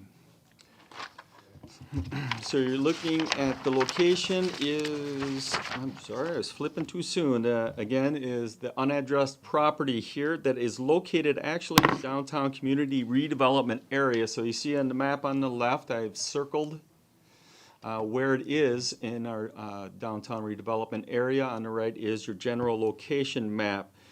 The current zoning is commercial general. The proposed zoning is planned development. The parcel size is 0.63 acres. So here's an aerial of the subject property. It's across the street from the Tampa Mall, the former Kmart, Dunkin' Donuts, and just north of the Grove Financial, and adjacent to the city of Tampa there. So they're looking to go to planned development per section 12-286A of the Land Development Code. Any property in the CRA must be rezoned to planned development if it is rezoned. The applicant proposes to plat the property in the future to single-family parcels, and the subject property currently, as it shows, is next to residential and commercial uses. The next slide here is a conceptual site plan showing the 5 proposed single-family parcels. I've just got a note here, the placement of the footprints and dimensional setback information shown on the table on the site plan are hypothetical and not binding with the approval of the zoning reclassification application. If that's what the council chooses to do tonight, that information would be included on a site plan. A detailed site plan will be provided in the future. So again, they're looking to create a 5 parcel single-family development on the site. I did ask them to submit some potential elevations that they would have, and they did submit to me 2 potential model homes that they would be using. The Jordan elevation, These are going to be similar to some other units that they have built. And, that's right, I got to point that way. These comply with our zoning requirements in terms of footprint area. And so on October 18th, the Planning Commission did receive and review the zoning reclassification application and recommended approval, finding that it complies with the long-range planning goals, the surrounding neighborhood, and is consistent with the comprehensive plan. And staff does recommend that the council approve the first reading of the ordinance adopting the reclassification application, proposing the rezoning of the property to planned development for the property unaddressed with folio number 201634-0050. And if approved, it would come for a second reading on the next meeting, which is November 16th. Applicant is here. Thank you, Mr. Corpus. Would the applicant like to make a presentation? Welcome, sir. Good evening. Ron Spoor with Habitat for Humanity. I'd just like to make a couple comments. We're under contract with Grow Financial to purchase the property. They've been very gracious to us and given us a long contract period. If we're not successful with the rezoning, then of course we would not pursue the property. My observation is that Grow has listed it for sale for some time in its commercial with the commercial zoning, and I think for a number of years, it had not sold. I guess the last thing I'd just like to mention, we'll have the opportunity to drain stormwater into a pond that's currently owned by Grow. It's actually in the city of Tampa. It's just to the west of the property, just to the west of the city of Temple Terrace line. So stormwater from the 5 homes could drain into that pond. That's a nice advantage that when the property was originally developed by Grow, they actually built that pond so that it could also accept stormwater from the site. So, thank you for your consideration. Thank you very much, sir. Are there members of the public who wish to comment on this item? Seeing none, council members, any questions of staff or the applicant? Yes, Councilmember Schisler. Yeah, are we locked into the 5 units, subdivided to 5 units? I was curious as to the square footage of the lots. Okay, what we're looking at tonight is just the rezoning. No, I understand, but I'm just curious. We are not locked into anything until they come to us with the site plan. We could ask that they amend the area of the lots. Okay, I was just, we want to make sure that there's enough room and it's big enough, not Correct, and that's why I made the note that that table means nothing. Okay, good. We're not approving that. Thank you. Council members, other questions? I do have a question. It's along the same lines as Mr. Schisler, and he kind of answered it, but I noticed that if you divide it into 5, those are 39 feet in width, and I'm just wondering how wide, I don't know what the required setback on the sides are, but you're going to have a 12-foot wide house. I believe in the past, I think the last development, we had 40-foot wide lots, and that's what the planned development allows us to do, is kind of negotiate those setbacks and that type of stuff. I think we went with 5-foot setbacks. So, when we get to that site plan portion, that's when we start haggling with that. So, yeah, I think the smallest we've ever went was 40 foot in width. So if they're 39, we're going to have to talk type of stuff. But at this point, that's why we asked that they submit a concept, so we at least know, okay, we're rezoning it, this is what they're thinking, okay, we get an idea of what they're doing. We may not necessarily like it, but we like the thought of what they're doing. All right, I realize we're kind of getting ahead of the game here, but I do want people to know what I'm looking at this going, we're going to have, 39 feet from here to the door. That's not very much, so, okay. Can I follow up with something? Sure, please. Does 4 mess up your model?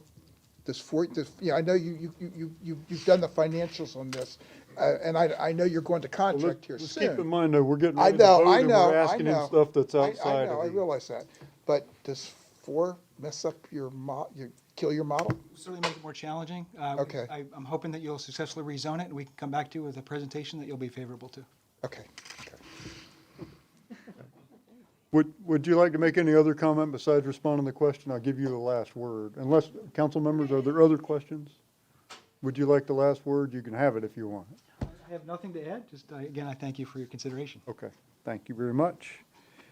That being the case, I think, Mr. Carpus, I'm going to close the public hearing, and I'll ask the clerk to read the title of the ordinance. An ordinance of the City of Temple Terrace, Florida, rezoning .63 plus minus acres of unaddressed real property north of East Bush Boulevard, west of Overlook Drive, and east of North 52nd Street, within the downtown redevelopment area from zoning classification commercial general to plan development, providing for amendment to the official zoning map of the city, providing severability and effective date, and repealing all ordinances or parts of ordinances in conflict herewith.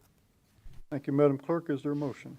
I move to approve the ordinance approving the zoning reclassification of the aforementioned folio upon first reading. Second.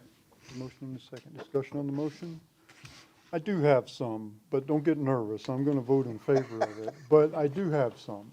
And this is not directed at them, but this is, I think we as a council need to figure some stuff out. Because I think we're working at cross purposes with ourselves. Let me explain. We are trying to develop the downtown redevelopment area, and we're trying to attract certain calibers of businesses, upscale dining, craft beer, walkable kind of, boutique kind of interesting shops. It's what we all want.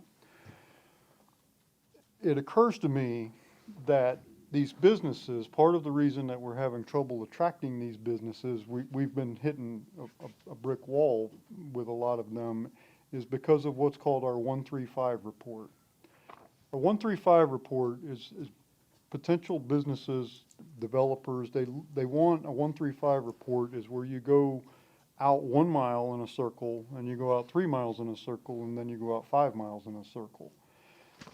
And they look at the demographics in each of those circles. And obviously the 1 mile is the most important, and then the 3 mile and the 5 mile. Some businesses don't even look at the 5 mile, they just look at 1 and 3. And the things in this report, I have the latest one for our redevelopment area, I can share it with you. They look at the demographics. It's the median age of people, the median income of people, the median home values of people, unemployment rates of people, all the demographic data that's captured by the Census Bureau is compiled into basically 3 reports, the 1, 3, and the 5. We're not getting the businesses we're trying to attract because of the 135 demographics. And the reason I bring this up is not to shoot this down. This is not their fault or their problem, but this is something we need to think about. If we're going to attract the downtown businesses that we're trying to get in the future also, I'm talking 20 years out, 30 years out, we're going to have to change and elevate the demographics primarily to the west of 56th Street. And it dawns on me that we keep approving affordable housing, which is great. I'm all in favor of affordable housing. People deserve to have a place to live. I'm all in favor of it.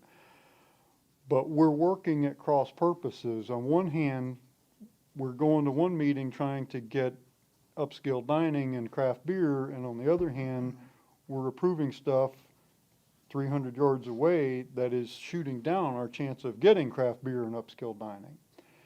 And so I don't have the solution for this tonight, but this is something we need to sit down and strategically think about. And I'm not saying we're not going to build any more affordable housing.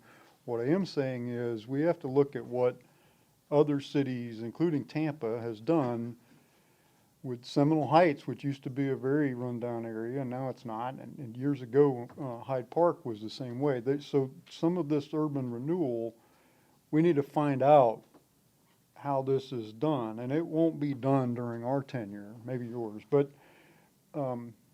if we don't have some strategic planning along these lines, I'm afraid that we're working against ourselves in some matters. And I hope I'm making sense. I'm not against you guys. I'm going to vote for it. It just, we need to figure this out because we should be trying to increase the values of the property in the west portion of our city.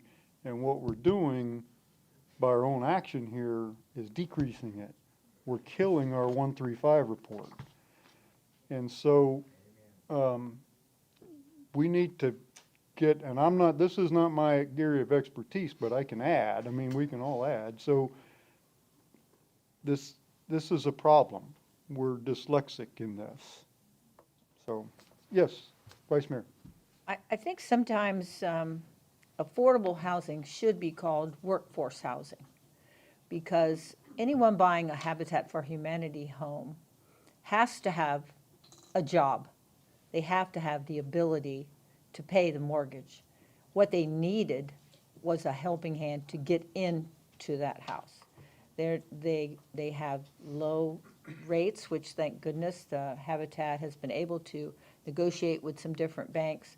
But the price of the house is market-based. And of course, thank goodness there are volunteers who raise money and, again, help that happen. But we're not talking about people who are not going to bring something to our city.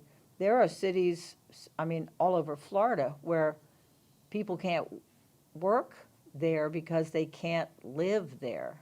And they've been priced out of a decent place to live.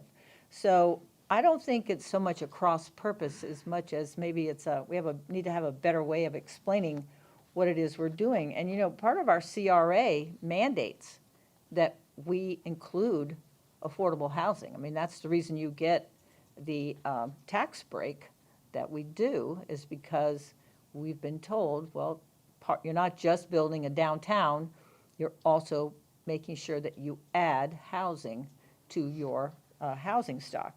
I mean, and it even says here, our objective is to provide safe, decent, sanitary, and affordable housing opportunities for the current and future citizens of Temple Terrace. I started out in a 600, all of whopping 650 square feet of a house. It was 3 bedrooms and a bathroom. I don't know how we crammed all that in there, to be honest with you. I think I was in a tiny house before tiny houses were on TV. I didn't stay there, but it gave me the opportunity to go into a bigger home. And I really think that's what we're doing here. And yes, you know, we'll talk about 39 feet, 40, whatever, make the house bigger, make whatever. But you just have to understand the real concept here is that they are putting people into homes who then will add to our city. They will shop in our stores. They will make the people at Winn-Dixie and Publix and the restaurants and all those places, they will give them customers. They have had to work very hard to get in there. And I'm focusing on the Habitat model because that's the one I know the best. But, you know, affordable housing, y'all just need a better PR campaign. Stop calling it that. You know, nobody wants to call it that. It's workforce housing. These people all have jobs. And so I'm glad that you're supportive of it, and I hear you. I hear you, I really do. But I don't think this is going to detract from, especially anybody wanting to open an affordable restaurant and I mean all restaurants. Plus, who knows, maybe the folks who live here in this Grow Hope Village will all go to work for the VA. You know, I mean,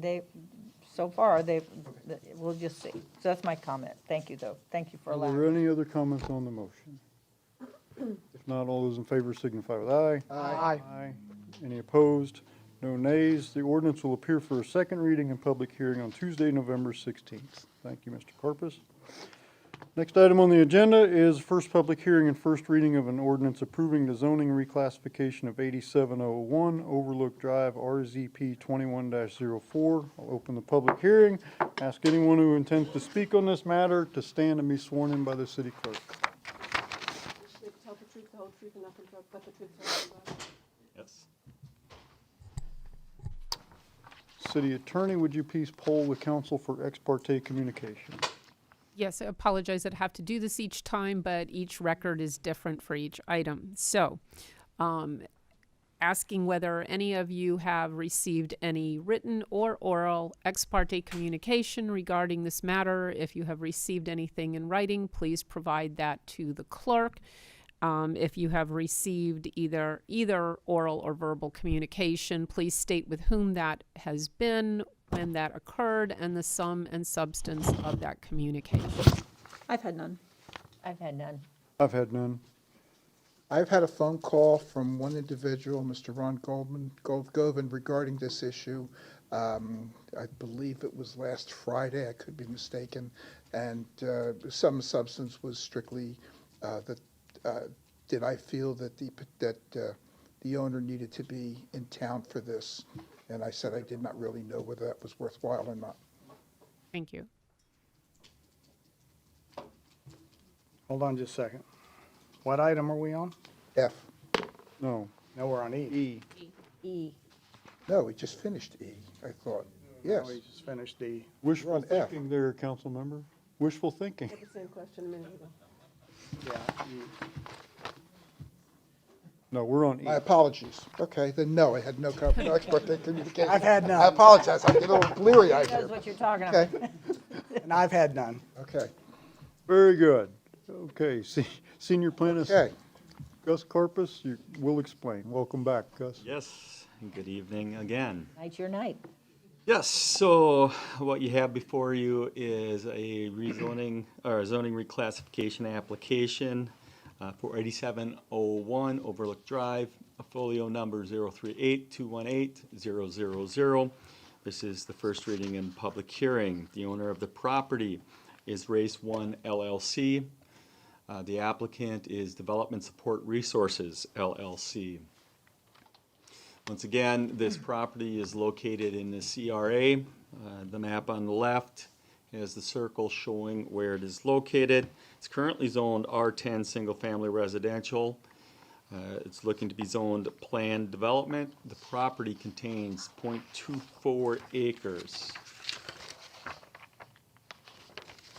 Like the previous request, the property is being rezoned, therefore it needs to be rezoned to planned development since it is in the CRA. What the applicant is looking to do on this site is place 8 units of attached housing on the site. The aerial shows that it's currently got a mix of single family and multifamily around it. Here's the conceptual site plan showing the placement of the 2-story, 8-unit structure being placed on the north side of the property, and it's going to be adjacent to Overlook Park, which is a city park. The site would be accessed from Grove Hill Road. Now, we've had many discussions before this request with other people, and we've always encouraged people to access this site from Grove Hill Road, and also with this applicant. So that's why people are, or why this shows access from Grove Hill Road. And again, like the other request, a detailed site plan will be submitted at a later date. This is again just the rezoning. The applicant has submitted elevations. You've got a front elevation and a rear elevation. Now, I have spoken to the applicant regarding the materials used. Again, this is in the downtown redevelopment. We do have design standards.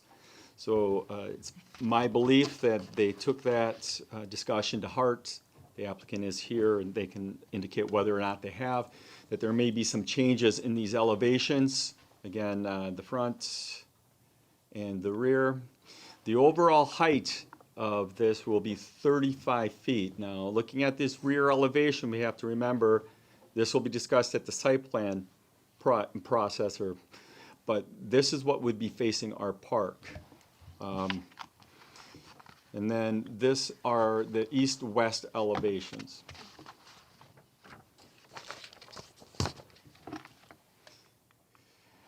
So the Planning Commission staff did review this on October 19th and did recommend approval. They found that it complied with the long-range planning goals, the surrounding neighborhood, and was consistent with the comprehensive plan. Reviewing the rezoning application, I did recommend approval of the first reading, an ordinance adopting the rezoning reclassification for the property at 8701, the 0.24 acres, from residential 10 to planned development. Again, I do believe there will need to be some work done on the elevations and the actual site plan itself. when it comes time for the site plan review, but at this point, again, we're looking at the rezoning. That is what I have. If the council has questions, I'm here, and I believe the applicant is also here. Thank you, Mr. Corpus. Let me find my place here. The applicant, would you like to make a presentation, sir? Just wanted to follow up quickly. Good evening, council. Thank you for your time. We are in support of this. Oh, Charlie Thomas, sorry, with DSR. We are in support of this project. Just a little bit about us. We are the Seminole Heights developer that you're talking about. We've been in Seminole Heights for 15 years developing over there, and now we're moving to do a development here. I don't like to get off topic, but I will for once. We're doing a redevelopment project in Clearwater. It's an affordable housing project, and so be careful about the term affordable housing. So we're doing market rate housing, and as a part of the zoning, we have to give one market rate unit. So we're selling these $500,000 houses, and then we're going to give an affordable housing to a teacher there at $300,000, which is the going rate for a 10-year commitment. So we're able to do both things. We're still able to drive market rates, which is driving the 135 number, as well as give someone an affordable piece as a benefit of the development. That's just a side note. But I wanted to share that because that's part of what we do, right? We're developers. We're the bad developers. We're just only about making money, but we want to make it affordable and help other people who have the chance. So we got to have school teachers. They have to have a place to live. $40,000 doesn't allow them to buy our product. But if we offer those incentives, it does. And so that's kind of the product that we bring. Back to my project here, we're doing is 8 luxury apartment units on this parcel here. One of the drivers is really density, right? So if we can get the density, then we can bring the product to market. We think this is consistent with what you want to do in the district. We had concerns about the elevations. I'm sure we'll be able to meet the design standards that you guys are looking for in this district as we have in Seminole Heights. And we're just asking for your support for this project. Any questions? Thank you very much. Well, before that, are there members of the public who wish to comment on this item? Mr. Bergorovich.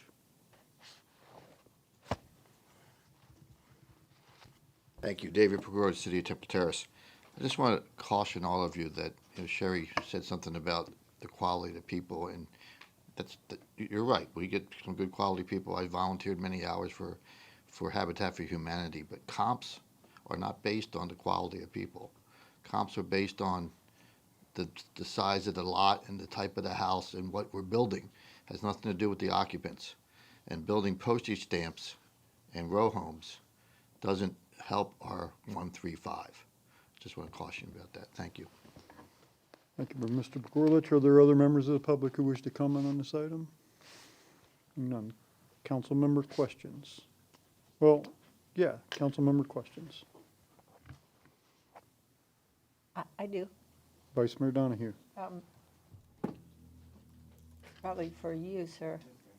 So 8 units where one house was before. This is not an exceptionally large lot, correct? This is, or is this more than one lot? Quarter an acre. Pardon? Okay, okay.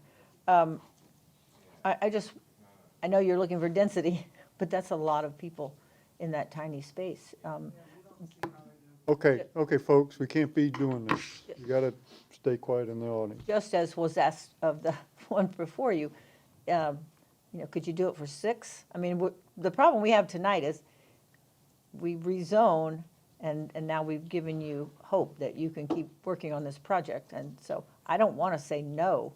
I want there to be density in the town. I want there to be a wide variety of the size and style of homes and price of homes. How much wiggle room do you have on this lot?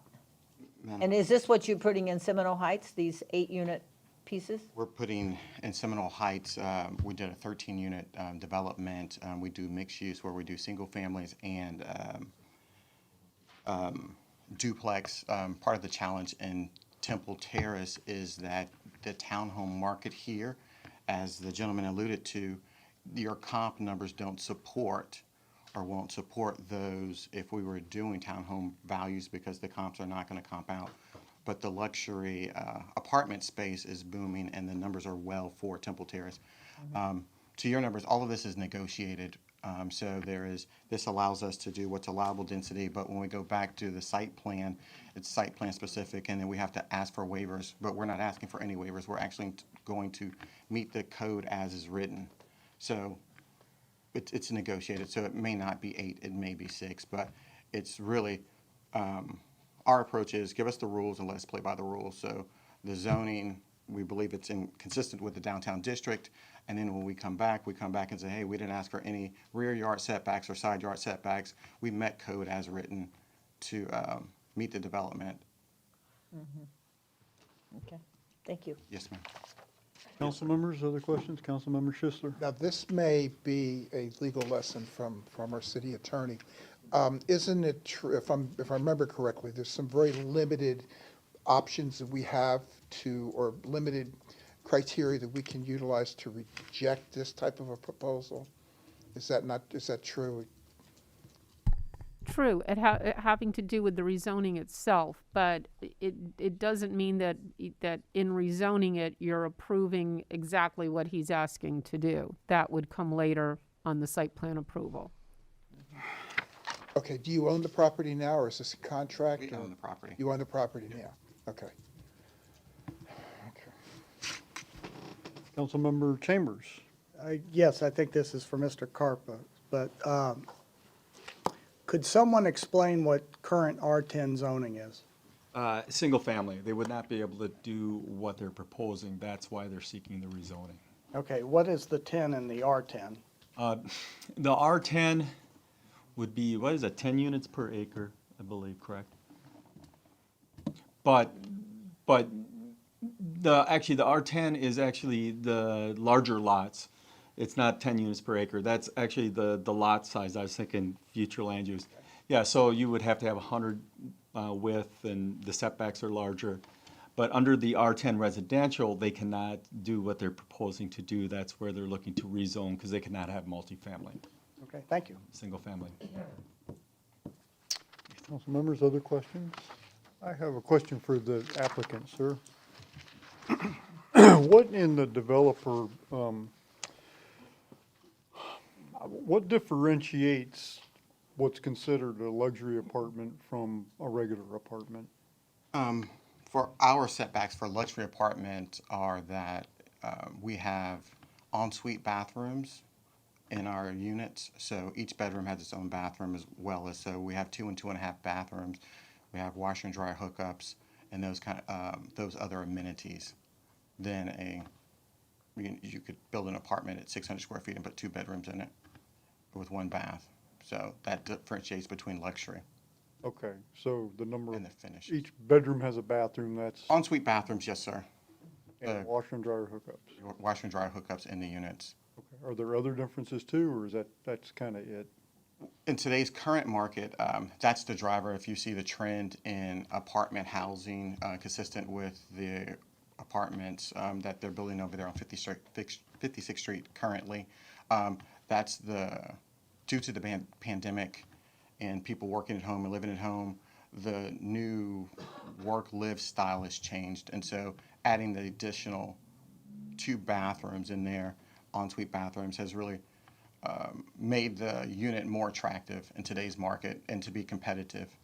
Okay, but there's no difference in like ceiling heights or These units have appliance quality? 10-foot ceilings. Our products are granite countertops, solid wood cabinets, but you can have what I would not call a luxury model that would still have solid wood countertops. But not the bathrooms? But not the bathrooms. It's the hardscape that someone's going to pay the additional for when you're looking in the market, particularly the Temple Terrace market. So we have a competitor next door. We have the new apartments going in down the street. And then if you go to the west of us, there's those apartments over there, the ground level units. And so they have lots of choices to pick from. And so what's the competitive advantage? Why would they pick to live in our unit compared to someone else's unit? Because we're meeting their needs and offering them their product that they can come home and live and feel like, hey, this is where I want to live and spend my hard-earned money. Okay, so I guess I'm a little confused about, because I see in the document here, I don't know if it's on your actual application or if this is just an internal document, but I see reference to affordable housing. I don't think this was a document written by you. I think No, this we was don't. written by us. But I see reference to affordable housing, but then I hear reference to luxury apartments, and you don't usually associate those two Yes, sir, things. we don't have affordable housing in this project. We Okay, didn't, this is, there would be nothing that we submitted. okay. There's something. Maybe it's in, it may be just that they're talking about policies that consider, okay, I see. Okay, my confusion, sorry. All right, council members, other questions? Okay. There are no other questions. I'll close the public hearing and ask the clerk to read the title of the ordinance. An ordinance of the City of Temple Terrace, Florida, rezoning .24 plus minus acres of real property located at the northeast corner of the intersection of Overlook Drive and Grove Hill Road with an addressable location of 8701 Overlook Drive within the downtown redevelopment area from zoning classification single-family residential to planned development, providing for amendment to the official zoning map of the city, providing severability and effective date, and repealing all ordinances or parts of ordinances in conflict herewith. Good, thank you, Madam Clerk. Is there a motion? I move to approve the first reading of this ordinance. I'll second that. Discussion on the motion? I have a little bit. I just can't, in good conscience, I can't support this, but it's not that I'm not trying to be difficult. I have grave concerns about what we're doing here, and it's not personal. The adjacent properties here, one is a park, the other is a house. There's another vacant lot next door that's got the same R10 zoning, and then there's an existing apartment complex to the east that's existing. I just don't think, and I know I'm not against apartment dwellers, and I am all in favor of people having decent homes to live in. I am not heartless, trust me. But I also have one eye on this downtown redevelopment that we've been trying to build for 25 years. And I don't know that this project's gonna have a huge impact one way or the other, but if it does, it's not gonna be a good impact. It's gonna be the other way. And we have, I know this isn't affordable housing, but we have a number of Habitat for Humanity projects within a stone's throw. And I feel like we're doing what we were doing a few years ago with the annexation, is we didn't have a plan. We were just annexing kinda, oh, that's great, we'll annex this or that, anybody that came forward, we would annex. And I don't know that it wouldn't be maybe the best thing, but I don't think we're there yet. We don't know what we're doing. We're flying blind here, I think. And I just can't approve this. I know we're not doing the site plan yet, but I just can't see that this is a benefit to the city. I think this is contrary to what we're trying to do. And so I just can't bring myself to vote in favor of it, and I'm sorry, I like unanimous votes, but I just can't do it, I'm sorry. Councilmember Schuster? Yes, No, please. this isn't, we got a lot of apartments at Temple Terrace. We're building more. We had a redevelopment area, and we also had this is a similar project came up down here off of 52nd Street, I believe it was, just south of Fowler. And I voted against that one. It ultimately passed, but I voted against it, much for the same reasons what you're talking there. It just doesn't seem to fit. We have single residential all around it, and I think it's a bit of an overreach. And I'm just concerned that if we end up with apartments that aren't rented, then the owner has to do something with them, and we could open ourselves up to future issues. I also will not be supporting the rezoning. Other discussion on the motion, Councilmember Abel? I heard what you said about the 135, and I hear your point about feeling like this will negatively impact our community, our redevelopment area. But I'm still not quite sure I understand how that is. It's gonna bring more people to the area, it's going to increase density, and, I mean, he says these are luxury apartments, so I understand the issues with that, but can you help me understand a little bit more about how you think this is going to negatively impact the redevelopment area? Yeah, I can try. The 135 report, and again, I feel like I'm putting myself in the role here of being heartless, and I'm really not. But the 135 looks at the number of households, the medium age, the average household earnings, the family average earnings, age, I said age already, male, female, employment. It looks at the sectors that people are employed in. It looks at education levels. It looks marital status. It looks, I mentioned the sectors. It looks at where they work. Do they work in business, science, art, service, occupations? It works at all these different factors. And I am not against people who live in apartments. I am not. But as a city leaders, though, we have to be cognizant of where these things are placed. And I'm certainly not trying to make Temple Terrace a city where, you know, we just turn away people that don't own their own home, or, you know, I don't think that. But I do think that this report, in fact, I know, I don't think, I know this is the report that the developers and potential businesses that are looking at our downtown, this is what they're looking at. I know it because this is what we sent them. That's where I got it. And so they look at this, and these apartments, let's say they go in, they're not going to increase the average medium household income for that 1 mile ring. They may or may not decrease it, I don't know, but they're not going to increase it. We're not going to get those demographics by building this. That's not who's going to live in that. Is there a place for this? Yeah. Yeah. But in that 1 mile ring around downtown, we're hurting ourselves. And tomorrow I'll be out again trying to lure restaurateurs and craft beer places like we all do. I'm not the only one, I know that. But we're going to go out tomorrow and hit the bricks again trying to get, you know, Charlie's Steakhouse. Well, we're not going to get it until we figure out how to elevate this. And there's no snap of the finger. There's no magic bullet. This is going to take years. It's going to take a long time and a strategy. And it's probably going to take some innovative thinking about tax credits or grants, or, you know, what can we get from what other communities do to revitalize an area and slowly over time build that up. This project, these are good people. I hate to shoot down people that come and try to do business here. These are good people.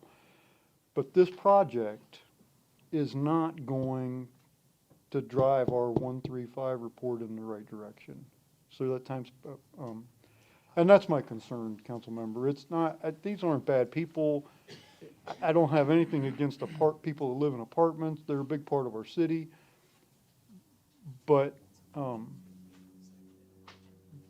we've got 1 foot on both sides of the fence here. We're all committed to the downtown, and then we're doing things that are hurting that. And so that's my fear. Thank you, that helps a lot.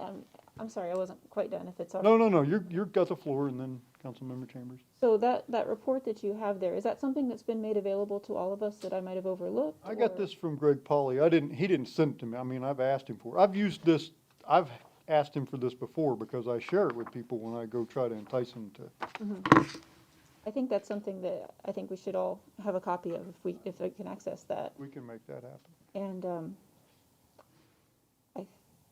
I think, I guess my next question is, could we have some sort of workshop where we sit down and make some sort of plan about what sort of strategies we could have to enhance the areas west of 56th Street that I think is mostly what you're talking about, so that we could start to think strategically about this long term and reach the goal that you're talking about?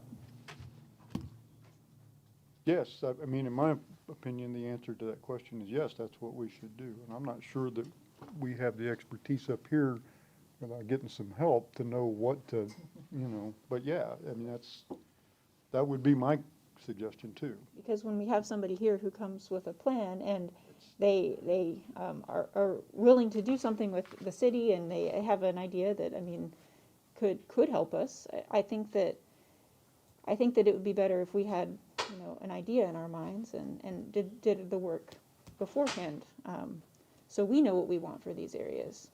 That's all. Thank you. No, I agree, and it's a terrible time to start figuring this out when somebody comes to us. I get that too. Councilmember Chambers. Thank you, Mayor. I'm not going to talk about the 135 report or anything, but what I want to talk about is our rezoning. So by our rules, anything rezoned has to be rezoned to PD in the redevelopment area. That is correct? Correct. Yeah, okay, thank you. So if we don't do any zoning change, R10 stays, and I don't think that there's going to be any takers to build a house of that magnitude at that corner. I also don't think that that corner can support 8 apartment units in a residential neighborhood at a 2.5 3-story apartment. So I really can't support this, but I would like to see something at that lot and eventually I think we'll get to that zoning of PD, but I can't support this. Okay. Council members, other? Well, I just have if you pay attention to what is happening in Seminole Heights and in Midtown, they are cramming people in there. And they're all sizes of housing units, houses, apartments, condos, I mean, all, like the townhouses that he's talking about. So this may not be the right project for that lot, but I hope that you will consider looking at other properties in Temple Terrace. I agree with you, Mr. Chambers. That lot is nobody's going to build a house on that lot.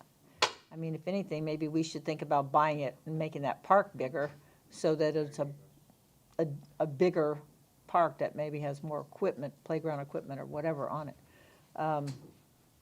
I guess you'll sell it to us, right? I just need, we keep talking about the value of it, but we all know the businesses came into the corner piece as soon as we said, yes, the apartments are a go, because they knew there were going to be people in those apartments, and those people drink coffee and buy phones and need banks and whatever. So I understand why you don't support it, and I'm not making you out to be the bad guy. Absolutely, not at all. I do think, though, that Ms. Abel is right. We need to talk about what are our perceptions of these housing that are coming to us, and what is the real answer. I mean, if more people is what businesses are looking for, I'm guessing they want us to cram as many in here as we can, because while we think of ourselves as being plenty big enough, apparently they don't. So I think there's more to it than that one. I'm sure there's other things that they use. So that's all. That's my comment. I guess you're ready for the vote. Other? Okay. We have a motion to approve and a second. All those in favor signify with aye. Aye. All opposed? Nay. No. Councilmember Chambers, Boys against Councilmember girls. Schistler, and the mayor voted no. The ordinance is disapproved. Next item on the agenda is the first public hearing and first reading of ordinance. Thank you, sir. I hope to see you again.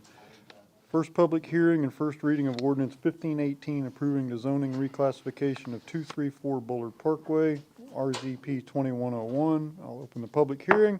Ask anyone who intends to speak on this matter to stand and be sworn in by the city clerk.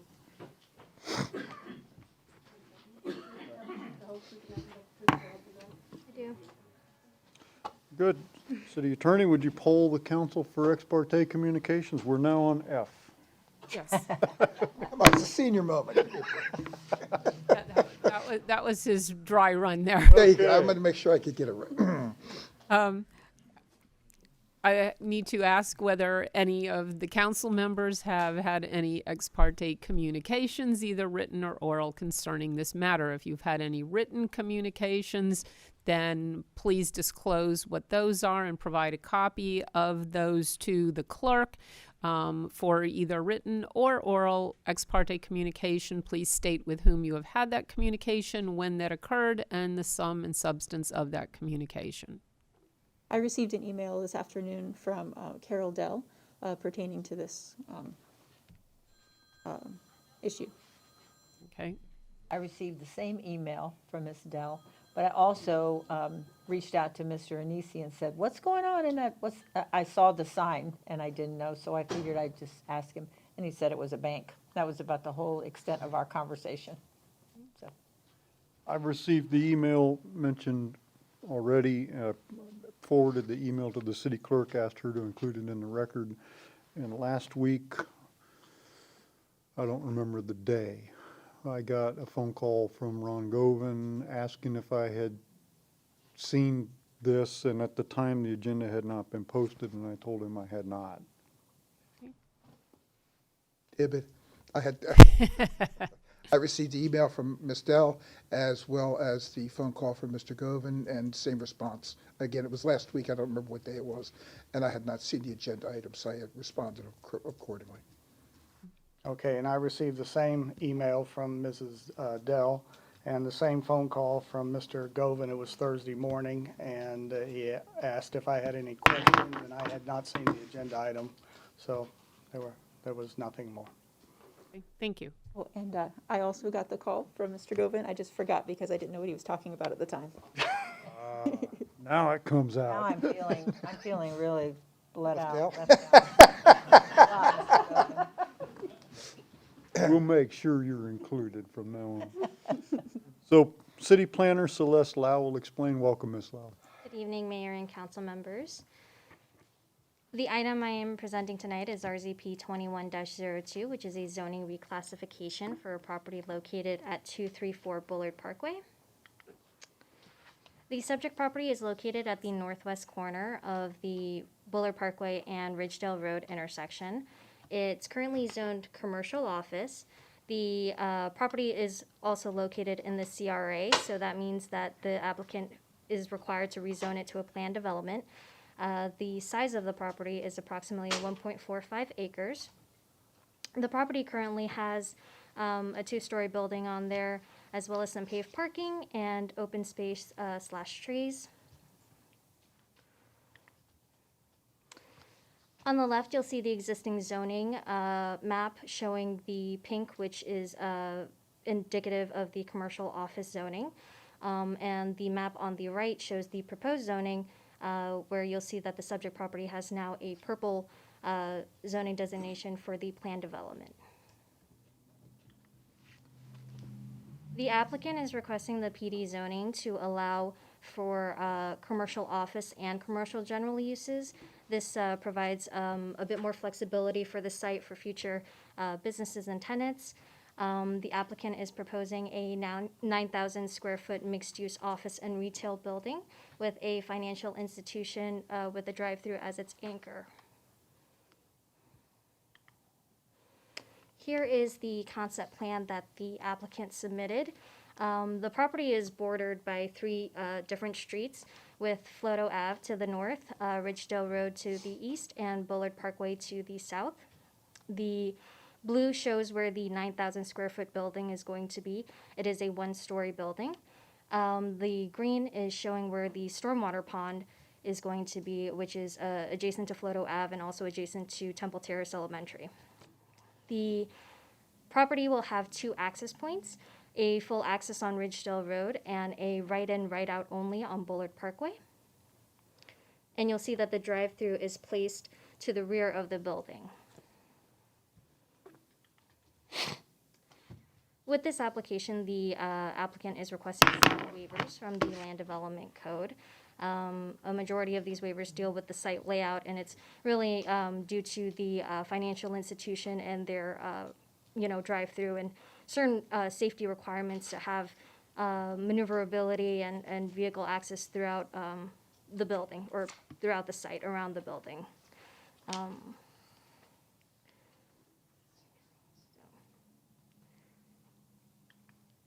And then here are the remaining three.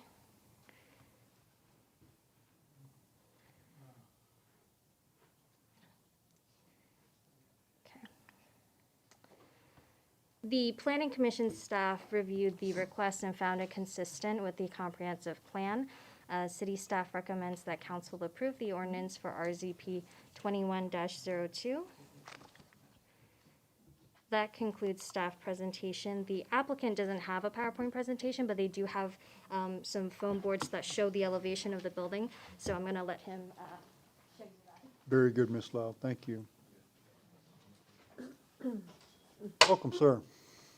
Good evening. Is that you? This is a zoning. Yeah.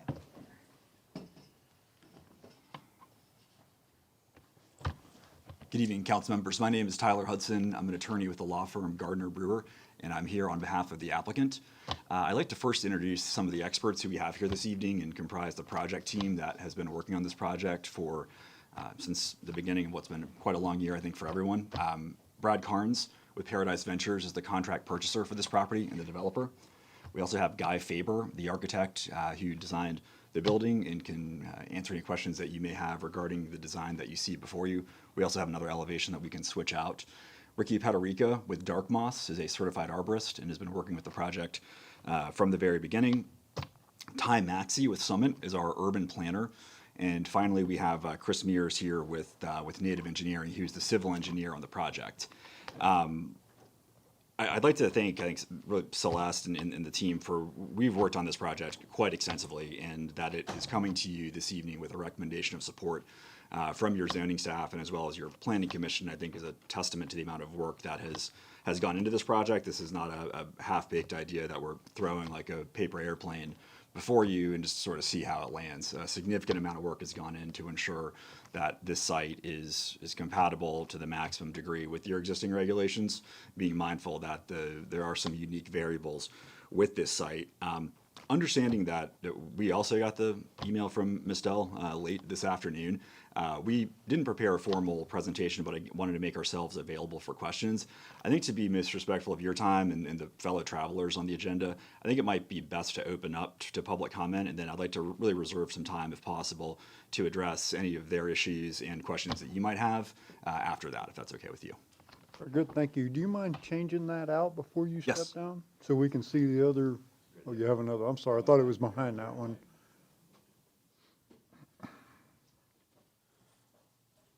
Good evening, everybody. This is Brad Carnes of Paradise. So that was the front elevation you were looking at from the view from Bullard Parkway, and this would be the side in the rear. Okay, I wanted to see the north one, that's what I was curious about. Okay, thank you. Are there members of I do have some. So, for our first speaker is Jane Adamson. Welcome, Ms. Addison. Good evening, Mr. Mayor and council members. My name is Jane Adamson, and I live at 420 Montrose. I've lived in Temple Terrace over 20 years, and my husband and I bought our home here because of the golf course and the beautiful trees. A short time after arriving here, I joined the Temple Terrace Garden Club, and I became a champion of our trees. I helped chair a committee that developed a brochure that was distributed to residents, encouraging them to plant trees. We had a photo contest called the Trees of Temple Terrace, and shortly after we became a Tree City USA. Following that, the club established a partnership with the city for the Adopt a Tree Committee, and over approximately 5 years, we met our goal of planting 1,000 trees in our city. I went to the plot in question, the actual property, and I looked around. I saw some trees, one that I'm going to talk about in just a minute. I saw to the east a law office with a renovated Spanish-style home. The other way, I saw apartments across Bullard. Next to it on the west was a sort of low-profile set of offices, and of course, the school property behind. It was very low-key, no neon lights, and there were trees surrounding it. There is a special tree on this plot. It is over 50 inches in circumference. Our city arborist estimated it's between 100 and 200 years old, which means it was probably here before we even were a city. When I looked at the plot plan, all I saw was a square of parking of asphalt surrounding this building. The parking spaces were maxed out to the street with minimal planting areas. In fact, I didn't see, they said they're working with an arborist, but I didn't see any trees indicated. The arborist tells me that to mitigate the 100-year-old tree, they would have to plant 33 trees just to mitigate that one tree, and there's no space for that. 7 variances are requested. It's not only the tree I'm concerned about, it's the invasion of light and traffic into that residential area up Ridgedale. When I come home to Temple Terrace, coming up 56, turning right into Bullard, I am happy to leave the commercial area behind and drive and enter into our peaceful neighborhood. I encourage you to think of other alternatives use of this piece of property, something that is more in keeping with the residential area. Thank you. Thank you, Mrs. Adamson. Next speaker is Ron Govan.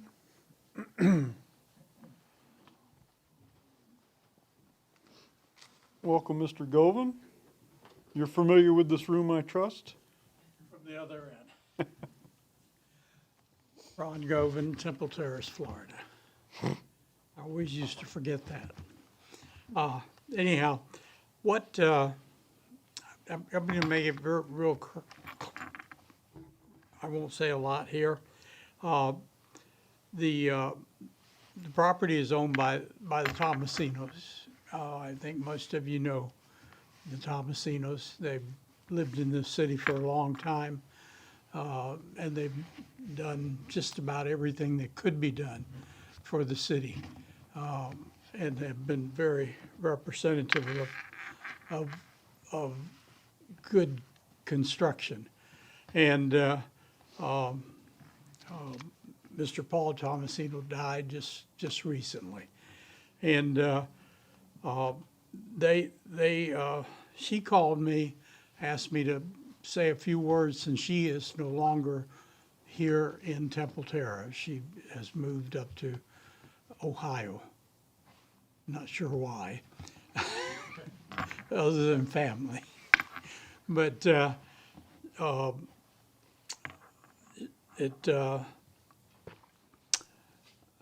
have attempted to sell this property a number of times. It seems to me, in looking at the recommendation from the city, that this is a project that would look nice on that lot. It would change. It's well undeveloped, perhaps, on that lot, and it would blend nicely with the redevelopment that we worked hard on for many years.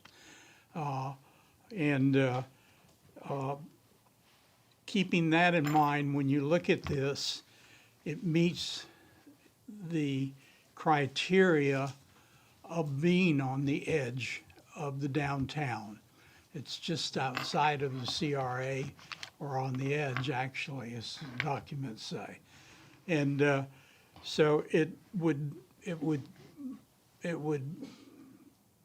be part of that and would blend into it. And I think the parking problem, or the traffic problem, would be relieved to some degree, in that you would have access and I don't know what you'd call it, egress, or anyway, from both directions. So you'd have traffic movement that would move in and out and would not be a problem. I'm sorry. Anyhow, I would like to recommend that the recommendation of the staff be considered and that you go forward with it if there are questions that can be taken care of at a later time. Thank But, Thank you, Mr. Govan. all right, thank you. Thank you. Next speaker is Jan Tumbleson.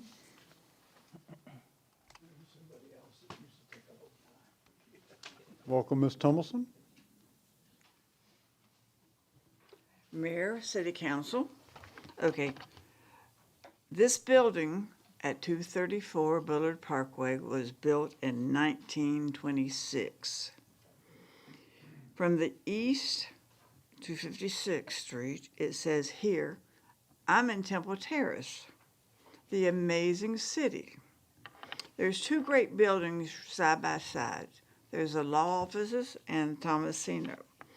The entrance to Temple Terrace is the churches, the Florida College residence along Bullard Parkway. Everyone knows the area, including the uses, and also the waiting time on Ridgedale Avenue to get in and out because of the school. Okay, the variance requests are very different between the Tomasino's property and the Lupton's property. The Tomasino's property was built in 1926. The Lupton's property was built in 1969. Tomasino's had a lot of green space. Lupton's was all asphalt and surrounded by commercial areas. This is a historic building with Tomasino's. The site plan removes over 50% of the trees. Okay, the entrance on residential area is on Ridgedale. Okay, there's more than 50% of the frontage regarding the parking instead of just 30%. Okay, the blank wall, they've asked for a variance, is blank. And they want to decrease it from 50% to less than 30. The landscape buffer on Bullard Parkway is 10 feet without any trees being shown. On Ridgedale Avenue, there is 8 feet landscape buffer without trees. Remember, when you're approving this site plan and this plan development based on Ordinance 1518, you are also approving all these variances and also the use. I don't have a problem with the use. I have a problem with all these variances. And I hope y'all will consider that and ask for more information, because you don't get a lot of information during the plan development. It goes through the site plan review. But if you approve this ordinance 1518 tonight, you are approving all the variances. Thank you. Thank you, Ms. Tumbleson. The next speaker is, I'm sure I'm going to say this wrong, Richard Peterica? I'm with the applicant. Oh, okay, so you're not a member, okay. Are there other members of the public who wish to speak on this? Mr. Ritter. Welcome, sir. Again. Well, since I've lived in Temple Terrace, soon to be. I know who you are, but the record needs to know. Jack Ritter, Temple Terrace, 227 Willowick Avenue. Thank you. If I make it till the 15th of December, it'll be 76 years a resident of this city. The house that we're talking about today was occupied when I was a child by Dr. Jobson. The legal office across the street occupied by Dr. Duncan. So those are two houses. We managed to save the Duncan house. What are we going to do to the now Tomasino house? Love Paul Tomasino. He's a neighbor of mine for years. I don't understand why we can't take this property, look at it like you looked last meeting on 56th Street, and try to figure out what you and we want on that property. We don't need to take the first blush, and I understand the Tomasinos have tried to put a gas station on it and whatever. But somebody has to consider the house on Floto. Whatever you do in this property needs to consider those people. That was the McCarley house. I don't know what we're doing to Temple Terrace. God only knows what you'll do with mine, and my house will soon be 100 years old. But I have an acre and a half of property, just like you have there. But you don't need to be putting 9,000 square feet of commercial space on that property in addition to that dwelling. Thank you. Thank you, Mr. Ritter. I think I saw other hands. I think I saw Mr. Bergorlich first, sir, and then you'll be next. Mr. Bergorlich, welcome. Thank you. David Pogorowicz, City of Temple Terrace. I just want to, again, caution you. I know most of you that have been here a while know, and I'm actually a little surprised that staff made the recommendation. We haven't heard any explanation as to all the variances, but normally when a property comes to us with the number of variances that we saw tonight, that property ought not be approved.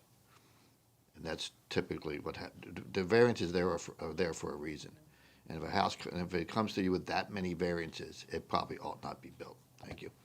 Thank you, Mr. Bergorlich. Sir, are you with the applicant or are you here with the public? I guess I'm the real estate broker. I guess you could put me with the applicant. You'd be with the applicant, yeah. And you'll get you'll get an opportunity to rebut all of this, yeah. Are there other members of the public who wish to address this item? City council members, questions for the applicant or staff? Councilmember Schister. How many trees are planning on being removed? Whoever, I don't care who. You need Tyler Hudson for the applicant. I think to make this more efficient, I'll take the incoming questions and try to get you to the right person. So I'd like Ricky Pederica with Dark Moss, a certified arborist, to shed some light on that. Welcome, sir. Good evening, Council Mayor. Ricky Pederica, Dark Moss, Tampa, Florida. I'm a board-certified master arborist, registered consulting arborist, landscape architect, and certified planner. Regarding the question, there are 26 trees on the property, including right-of-way trees. Approximately 5 are exempt or invasive species, and 25 are proposed for removal. And it doesn't sound like there's any more room left on the property to replace those trees. What would be the mitigation fees on that, Charles? I believe it was around Calculated that yet? 65,000. Pardon much? 65,000. 65,000? Seems light for the 100. Several of the trees were invasive, several were in poor condition, several were in good condition and certainly warrant mitigation. Okay. Where, can we put these, if this was to go through, can we put those trees someplace else? Would we replace them? No, you can't move that. Or does it have to be in that property? You can't move a 100-year-old tree. Yeah, I know that. I know that. I realize that. If you can't get trees on the site to mitigate the amount of trees that are being removed, that additional money on a per inch basis goes into our tree bank. Okay. That was my big questions. Where is, we don't have a map of the property up, but can you I'm able to guide. help describe where this 100-year-old tree is on the property? Is it on the? Far east side. Yeah. Or just the site plan, I may be able to Yeah. assist. Brian? When you're done. It's kind of tough to see. I think that.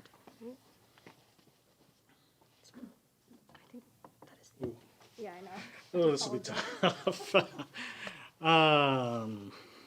It's close to the letter S. Yeah, maybe, yeah. Yeah.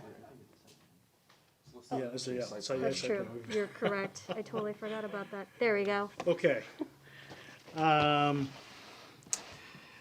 The tree to be retained, let's start at the good news, is let's say 100 feet west of the Bullard and Ridgedale intersection on the south side of the road. I apologize, this isn't a PowerPoint or a pinup board, but this is looking west on Bullard, and this is the tree that's in straddling the right-of-way line. It's a 32-inch live oak in good condition, and that's the tree proposed to be retained. The tree that I believe that one of the speakers spoke to, I'm not a dendrochronologist, so I don't know the age of the tree. I looked back at a 1958 aerial photograph. It's inconclusive. 1968, it does seem to be there, so I'll at least put it that far. And it's I measured it as a 49-inch live oak in good condition with fair structure. If we could pull the site plan back up. So thank you. If we follow along Bullard to the two-way ingress egress on the south, if imagine you're driving in a car, you stop right after you enter the property, and there's a parking island at the southwest corner of the building. That's where approximately where that tree would be located. And according to city regulation, at 49 inches, it would require 1/3 of the critical root zone to be preserved.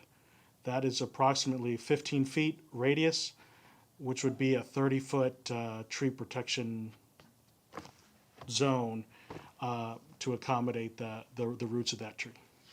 Thank you. Councilmember Chambers? Yeah, I have a couple questions, but one is, since we're on that tree, if the property is not rezoned, a building can go in there, correct, from somebody? Yes. There's lots of uses. Could this project scaled back go in there? So the property is currently zoned commercial office, which means that even without the rezoning, the developer could come in and build an office space there already. In terms of scaling it back, I think that would be, I guess, a question. Well, I meant, could this type of project, why PD? It's within the CRA, so anytime that an applicant wants to rezone a property in the CRA, they would have to rezone it to PD. And also the applicant is rezoning it to allow for both commercial general and commercial office uses, so that the tenants or businesses can have a wider flexibility on what they could put there. Okay, so to follow up, so if it wasn't rezoned, something could go in there now. Correct, a commercial office could. And would the footprint of what could go in there now, would that impact the 100-year-old tree? Yes. Oh, yes, the future land use allows for a max of 4.5 FAR. So again, this is within the downtown mixed use future land use. So yeah, the building, this isn't being rezoned to allow for a bigger building or anything. It's more for the uses. So yes, right now there could be a building that goes in there without any rezoning, and it could impact the tree. Okay, one more. Well, I had it there for a second.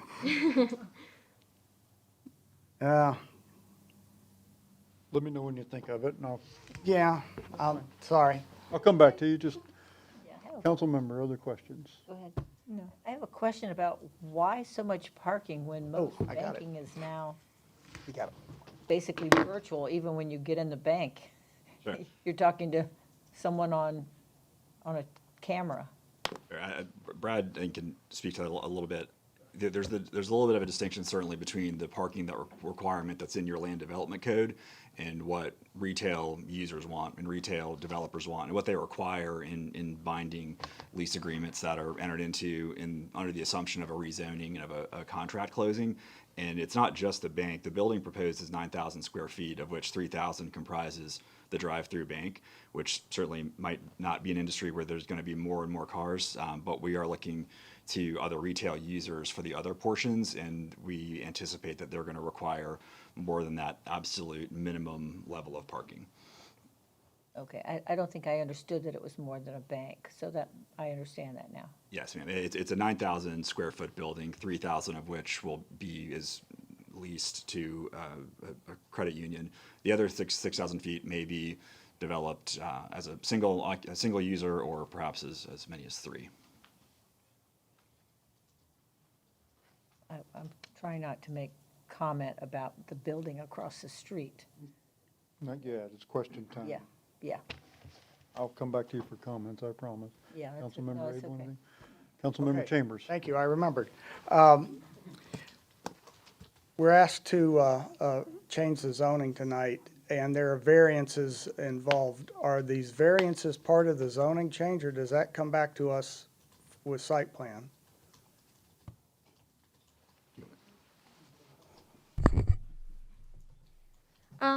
Yeah, so many of these waivers do deal directly more of the site layout, which would be discussed in detail during the site plan review. To be transparent, the applicant wrote it in their justification because they knew that this is something they were going to be asking. So they wanted to bring this, to council during the rezoning so that they, if there were any comments, any concerns from council, from the public, this could be, possibly maybe worked in or, yeah. Councilman? So we are asking for those waivers to be approved this evening because the building shape that's in the conceptual site plan before you is based on those waivers being granted. It was Mark Twain, he was asked once, how do you go bankrupt? And he said there's 2 ways, there's gradually and suddenly. And with waivers in PD projects, it's often the same. Waivers can sometimes be accumulated over time as a project changes. These waivers come all at once, and that's for one main reason. There's 3 street frontages on this property. That's highly unusual. The fact that this is also located at the edge of your CRA boundary and has some dimensional requirements that are nearly impossible to comply with in a situation where you have literally 3 different street frontages. I would note that there was an O'Reilly Auto Parts not far away that was approved, I think in early 2020 or late 2019. It had 14 waivers. It's twice as many as we had, and a lot of those arose for really some similar reasons, just the way the land sits. All of it's not like we can just pull back 1 or 2. They're really a package of waivers. Okay, thank you. So let me ask a question to make sure I understand this correctly, Ms. Lau. And correct me if I'm wrong. Normally, since I've been on council, I think the first step is the request for rezoning, and then we vote to rezone or not. And then at a future time, we discuss the site plan and we look at the elevations and the parking spaces and the things like that, and then we say yes or no to that. Tonight's case is different, if I'm understanding correctly, in that we're being asked on step 1 to approve all of this at the rezoning. Am I correct? Isn't that what he just said? Did I misunderstand that? Did he, or no? Maybe, Mr. Anisi, can you? Yes, I haven't swear for testimony if you want to do that, so Tell the truth, the whole truth, and nothing but the truth. I do. I'm NEC Community Development Director.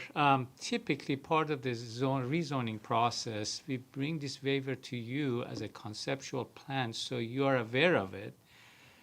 With that information, you are approving this rezoning, because if we bring it down the road, part of the site plan, that may not, again, be to your advantage. So we are transparent. We are putting this before you so you understand eventually what you will going to approve. So. Okay, I understand that, but let's just say, Variances, isn't it? let's just say that hypothetically speaking, okay, we're kind of okay with the idea. We'd have to talk more about it, of course.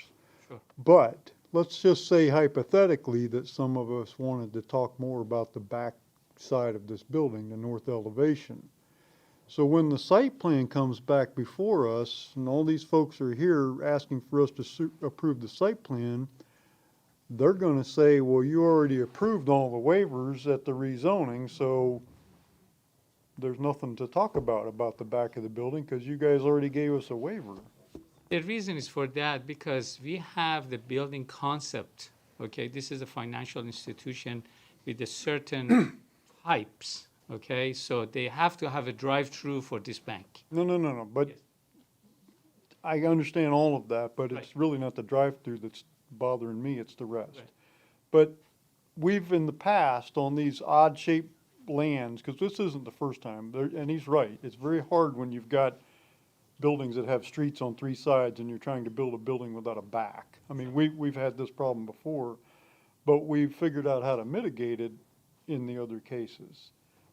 In this case, if I'm understanding what's going on here right now, if we vote to approve the rezoning, we're buying into the waivers tonight. So the site plan discussion is moot. Am I misunderstanding that, City Attorney? No, you're not misunderstanding it. That they're seeking a rezoning and all of the waivers are included in this ordinance. Okay, so couldn't these things be bifurcated like the normal process requires? So that we discuss the rezoning tonight and the site plan, that's how we always do it, is it not?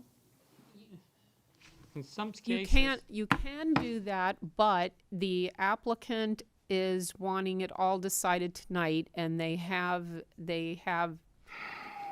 rules have changed in past years. They now have I'll use the word right, to ask you for all the approvals at once, because in some cases, somebody may be interested in a rezoning, but their particular building isn't fleshed out yet. They don't know exactly what they want, and that would come later. In this particular case, they know what they want, and unless they're willing to give up any portion of this here tonight, this is what is before you. So I don't know if they're willing to amend this or change their request at all. We have to remember, again, we have certain restriction about this site. We have the library, we have the fire department in the back, okay? So these are for emergency access. We have a school in the back too. So again, we go around and we look this comprehensively. You got traffic light at the Ridgedale, and then is a county road in the front. So you have number of challenges for this particular site to get developed.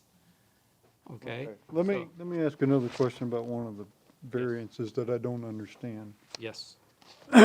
Requested waiver number 5, I can't figure out what this means.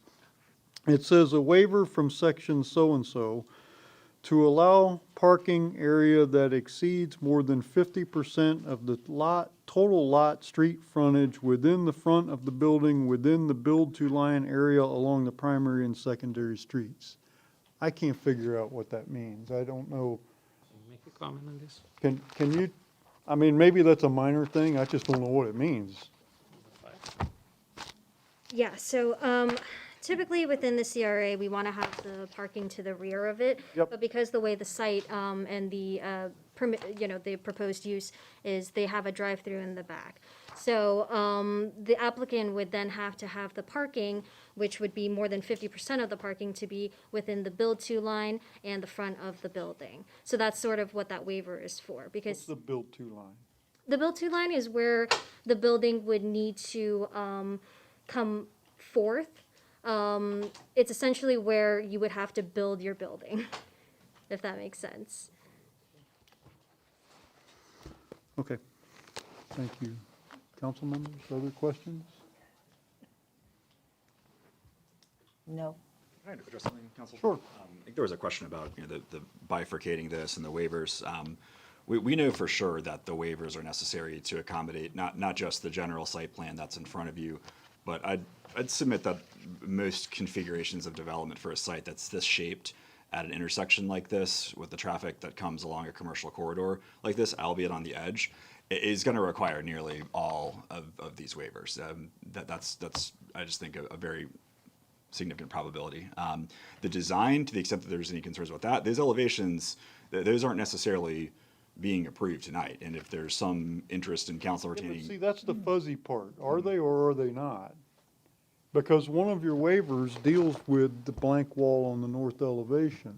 Sure, and So, so, yeah, let me clarify that. So to the extent, if the waiver is approved tonight regarding the blank wall, then I don't think you could subsequently, deny an elevation solely for that one specific reason. If there are other issues, though, with the articulation or something like that, that council had concerns with, I think that is the type of thing that we could work with staff on subsequently to a first reading tonight. But we do want to be very transparent. These waivers, the dimensional changes are necessary. We don't want to get a box approved and then come to you 2 months later and said, by the way, here are all the waivers we need. We want to be very, very transparent and candid about some of the limitations this site has based on the 3 frontages and the interaction that it's in a fairly urban district. I would note too, from an intensity standpoint, we're at, I think, 0.15 FAR. That's you could go literally 30 times what we are proposing. There can be concerns, of course. Maybe there's a little bit too much parking. Okay, well, a user that's less parking intensive is self-storage. There'd be folks probably out the door if that's the proposal here. So this is a tough site, and it's a tough code in how it all interacts with each other. And this is, again, the best, I think, most reasonable configuration we could come up with. and I can't speak for the council, I can only speak for me. And I understand, having been on the council a while, I get the 3 roads and the footprint and I understand the parking. I kind of, and the drive-through, all that, I get that. We've been through this with Burger King and Paragon. I mean, it's tough to build a building that's exposed on all sides. However, in the previous cases, we've never, that I'm aware of since I've been on the council, we've never approved everything in one shot at the first night. And we've never been asked to do that. And I'm personally, I don't know how other people feel, I'm personally leaning towards disapproval, but not because I don't like the project and don't like the rezoning, because I don't like some of what I see here. And in pushing this all in one bundle through tonight may jeopardize your success on the rezoning, when in fact, I probably would be in favor of the rezoning, but I'd like to have some more talk about the building elevations and what you're gonna do. And you're kind of pushing us to an all or nothing tonight. I wish you weren't doing that, because. That's not my intent. I'm not here to jeopardize the success of projects. I can promise you that. I think if we had perhaps a. Yeah, you can say that. Yeah, Brad Carnes of Paradise Ventures, with a contract purchaser for this property. I think one of the things we could do is, we submitted this building elevation for reference only as part of our PD and site plan application. If everyone's okay with it, we could remove that waiver request from this application and this ordinance, so that it was just the site plan related items. Sure. Basically, this is a concept, okay? We could tweak it.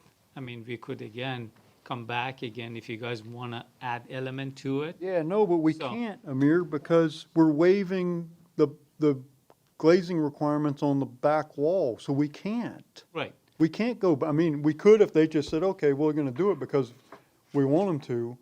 But if we give them a waiver that says they can have a blank wall on the north side, we can't make them not have a blank wall on the north side. We gave them a waiver. That's the part that is sticking in my saddle a little bit. Yeah, I'm sorry, I know you're trying to. Yeah, I was gonna say, Councilmember Chambers. if we approve this tonight as it's written, in 2 weeks or the next council meeting for second reading, if we don't like it, we can disapprove it then? Well, we could. You could. I was just trying to think, because to be honest, there's a lot of waivers here that I haven't really looked at too hard, because we don't approve waivers tonight. Well, you're saying the same thing I'm saying. Yeah, exactly, yes. Yeah. Sure. Okay, let's get some control of this. Where are we here? I want to make sure we're, Mayor, okay. I think I'd note a couple of things. First, that this is a first reading approval, which we go towards the second reading. I think there's ample record in the evidence, and I think your city attorney would agree that there are some concerns that have been expressed. So the notion that we could come in at second reading after a presentation like this and assume some automatic entitlement to a unanimous approval, that's a bad case that I wouldn't take. I don't think anyone would. I think the question about the glazing, that seems to be the waiver that has the most amount of concern. I'm not sure how we could take that out of consideration for today, because it would need to be approved. It would need to get approved twice. We from a timing standpoint, we don't really have adequate time to continue. I think approved with conditions, perhaps, that specific waiver, your approval tonight only of that waiver could be conditioned upon a requirement of further justification at a second reading, which I think we can provide. But the intent here is certainly not to make anyone on this dais feel trapped in again. But these waivers are stubborn things. I think the glazing, I think there is an exception to that. And like Ty, if you can talk a little bit about some things we could possibly do to mitigate the need for that specific waiver. I know all those things. The point is, I for one don't want to approve all these waivers tonight and then just, if I know I have a problem with them, I'm not going to vote for them tonight just to not vote for them in 2 weeks. That doesn't make any sense. And I'm not necessarily in favor of all these, or opposed to all these waivers. What I am kind of hesitant about is wanting to approve all this tonight. I want to see the whole site plan. I want to see the landscape buffer that you are going to build. I want to see where the trees are going to go, and we don't have that level of detail. I want to see what we can do with the back of this building. I don't want to redesign the whole building, but we've done it before. There are ways to make the back of the building look more attractive. So it's the back of the building, but it doesn't look like the back of the building. And it's not just for the school kids at the school, it's for everybody who drives down Ridgedale going to look at the back of this building. And I really think, I'm not against this project. I'm against the way what we're being asked to do tonight is too much. I could make a suggestion then. I'd like Brad to weigh in on the timing, but I think one option would be, if your city attorney agrees, would be to revert to a more traditional approval format where a concept plan is approved and then we can subsequently come to discuss some of the waivers. I hope this has been helpful though, because we are going to be asking for these same waivers. It's a geometry problem, just the way the lot is shaped. But I'd like Brad to give some thoughts on the timing, because we want to be respectful of your time. Yes, we initially put this property under contract early 2020 for Achieva Credit Union, who this is their #1 location in all of Tampa Bay for their expansion. So that's why we tied the property up. We've been working closely with Steven Silverman here. He's seller's broker. And Ms. Tomasino was very eager to get this property sold this year. She's been very gracious and gave us several extensions on the purchase contract while we worked closely with staff to come up with a workable site plan. I did want to add that we initially submitted the PD rezoning application in conjunction with our site plan, the full site plan review application, and I believe we were instructed by staff to withdraw the site plan application and only proceed with the PD rezoning. But we intended for all of this to get reviewed concurrently so that we could get the necessary feedback so we can proceed with our closing on a transaction with Ms. Tomasino. I understand what you're saying about the elevation, and we can certainly work that out later, but for us to get the comfort level we need to proceed with the transaction, we need to know that our site plan is conceptually approvable. So like Tyler mentioned, we need those waivers regardless, whether we approve the rezoning now and come back later, it's still the same waivers. Yeah, but we've given these back wall waivers to other buildings with all kinds of conditions of approval, that they have to have faux features on there, and there's a way around this, but if we approve this tonight, we're relying on the goodness of your heart to do whatever we may require. And I'm sure you have a good heart. I don't mean any offense by that, but Understand. we've given away the farm on the first night. Well, my architect's here, Guy Faber, and I'd like to have him come up and speak about some things we could do to enhance the rear elevation.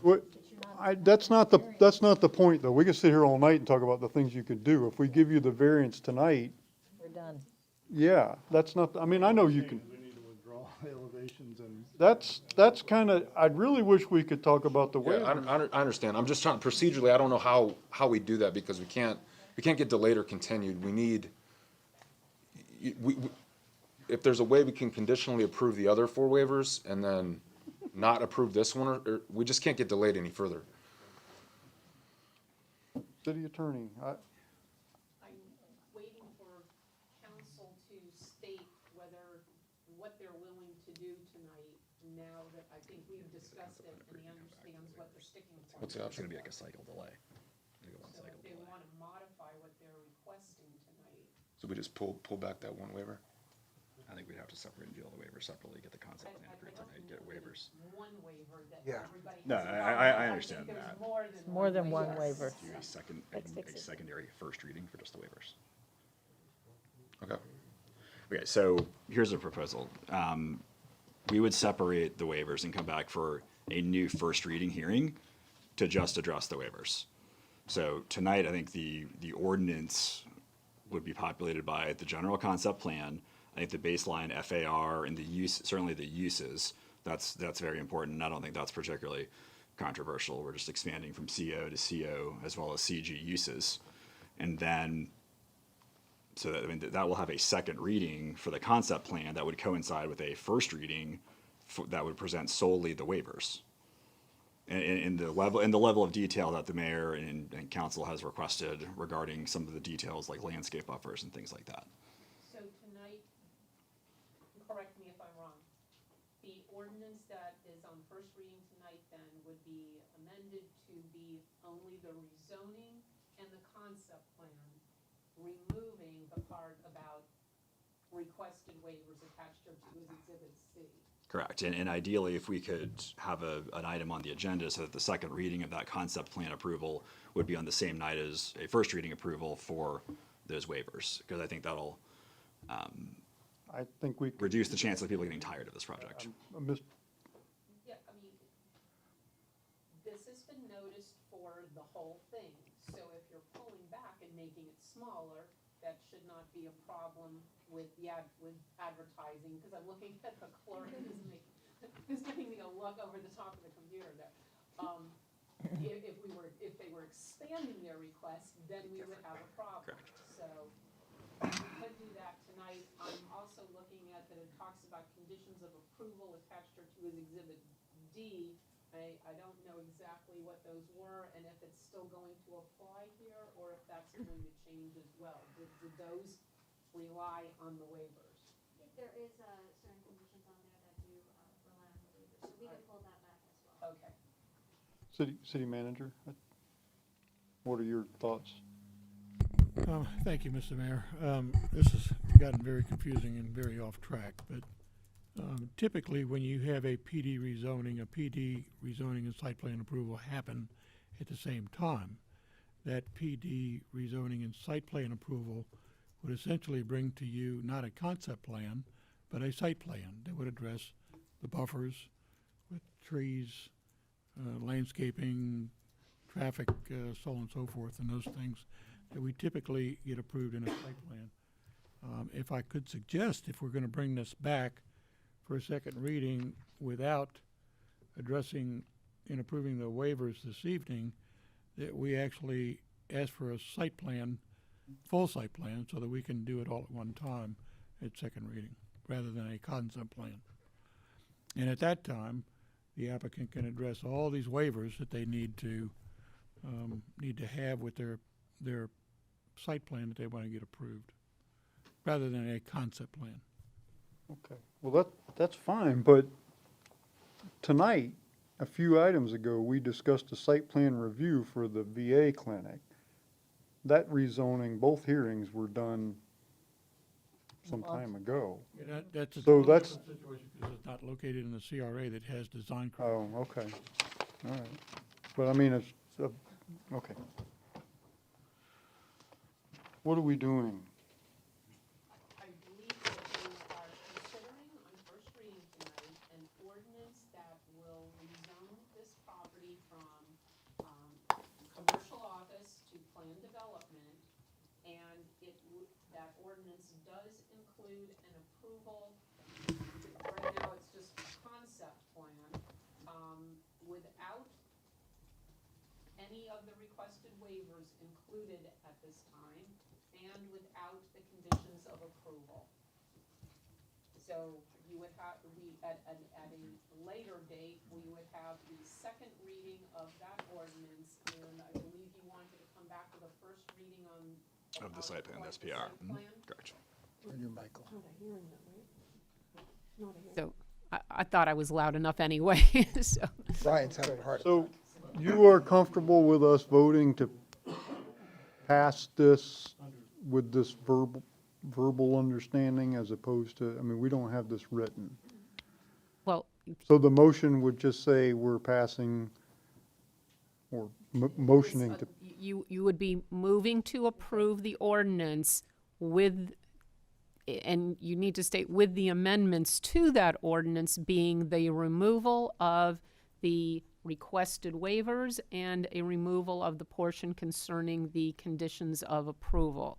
And if that's acceptable to the applicant, because they're the ones that have requested this ordinance, so. hold on a second, I got you. From a timing standpoint, I think that's our best option. Okay, so that's agreeable to the applicant, that's agreeable to our city attorney. Okay, Vice Mayor, please keep it brief if I'm you hearing can. some conflicting. If I say I approve the site plan tonight, No. No, you didn't say that. okay, I'm only approving the rezoning, period. No, nothing else. I'm not saying I like this idea, I like the bank, I like this, I don't want to say anything else. Okay, well, right now in there still, it says with a conceptual plan for proposed development of a 9,000 plus or minus square foot mixed-use office and retail building. And are you leaving that We can't in? go to permits with a conceptual plan, where between if you back up from the ribbon cutting to the groundbreaking to the permit and the rounds of comments of the permits, there is a missing site development plan that's not being approved here because there's an omission of any waivers from the resolution that's before you. Is So it there is gonna a- throw your timetable completely off to come back in 2 weeks and let's just do this cleanly? 2 weeks is gonna kill your whole timetable? That would be so much better. You guys can huddle up, figure out what we need to do, and do this like we normally do it, instead of all this. I mean, is 2 weeks really gonna? Yeah, if we can hear all the waivers and the rezoning requests at the next hearing, and then we could get the second reading 2 weeks after that, in December? It would also be helpful if, we've heard from the mayor about one particular waiver. If it would be probably helpful to everybody if you could each at least state which waiver is causing you the most heartburn and may prevent you from approving. It would be easier for us all to know that if we had the site plan. We don't have the site plan. It may be that we look at the landscape buffer of the pond in the back and we go, that doesn't look right. To me, when we're having this much heartburn over an issue, we've asked so many questions over and over again. I'm ready to just pull this thing off, just stop. I'm not willing to accept anything right now. I agree with the vice mayor. If you have this much discussion about a rezoning, something's not right. We've been having to explain So, this too to much. your question, Mayor, a 2-week continuance would be great. We'd appreciate the opportunity to come back with a presentation that's a little bit clearer about the level of detail that you're asking Is to that good approve. with city attorney, city manager? Is that good? That's okay with you? Does that work? That would be fine. You can postpone it till the next Why meeting. don't we do that? I just think that all of us would get a better, I want you guys to get your fair shake too and have good discussion with us. We're not against it. You guys figure that out. We need to see what it is we're approving though, okay? So if you'll make a motion to postpone. I move to postpone. Second. Motion and a second. Wait a minute, hold on a second. Public hearing. I gotta close the public hearing and ask the clerk to read the title of the ordinance. Do I need to do that? No, you table it. If we're going to postpone it. Right now, well, you can read the title of the ordinance and That- then if there'll be okay. a motion, and then if the motion will be to postpone to a date certain. Thank you. Okay. Madam Clerk, please read the title of the ordinance. An ordinance of the City of Temple Terrace, Florida, rezoning 1.45 plus minus acres of land located at 234 Bullard Parkway from zoning classification commercial office to planned development, Temple Terrace, for RZP 21-02, requesting that's part of it. Read the whole thing. Requesting 7 waivers from Land Development Code Sections 12-291, 12-294, 12-768, providing for amendment to the official zoning map of the city, providing severability and effective date, and repealing all ordinances or parts of ordinances in conflict herewith. Thank you, Madam Clerk. Madam Vice Mayor, our next meeting is on the 16th, I believe. I move to postpone this discussion until November 16th. Second. Motion and a second. Is there discussion on the motion? Yeah, go ahead. Councilmember Schisler. I'll be honest with you. All I can see on that site, we've had a lot of discussion lately about what do we want, okay? I want an Ella's restaurant that is surrounding that tree. I want something that honors what was on that site. Sorry, guys, I don't want this building. That's for the next meeting. It is, but my point is, I even feel bad telling them to come back in 2 weeks because if we're trying to look at the properties that we have and use them to the best of our ability, to me, this is not it. Okay, now, there's no restaurant begging to take that up. Discussion on the motion. Well, this is the discussion, is that I made the motion, I'm just saying, I made it so that we can get going, get out of Motion is here. to postpone. All right, then we're gonna postpone. Okay. Discussion on the motion, Councilmember Schisler. My other caveat is, remember, there's 7 variances of requesting. There's been a lot said about the back wall and so forth. I imagine there's some things that could be done to mitigate that issue. A big one is going to be your parking, and a big one's going to be the trees. The trees are going to be an important facet of it, so. Other discussion on the motion? If not, all those in favor signify with aye. Aye. Any opposed, a nay sign? No nays. We will see you gentlemen on the 16th. We take 3? We will be adjourned for till a quarter after. Thank you.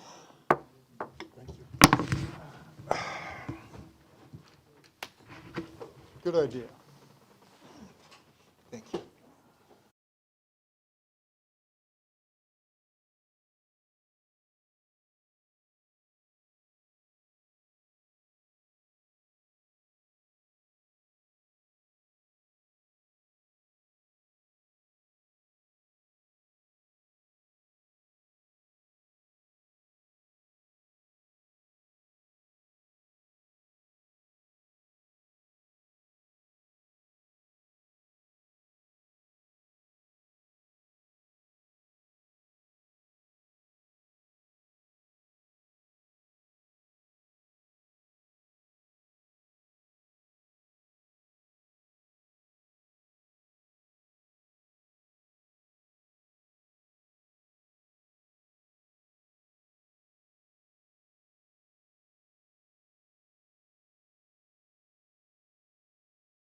Back in session here.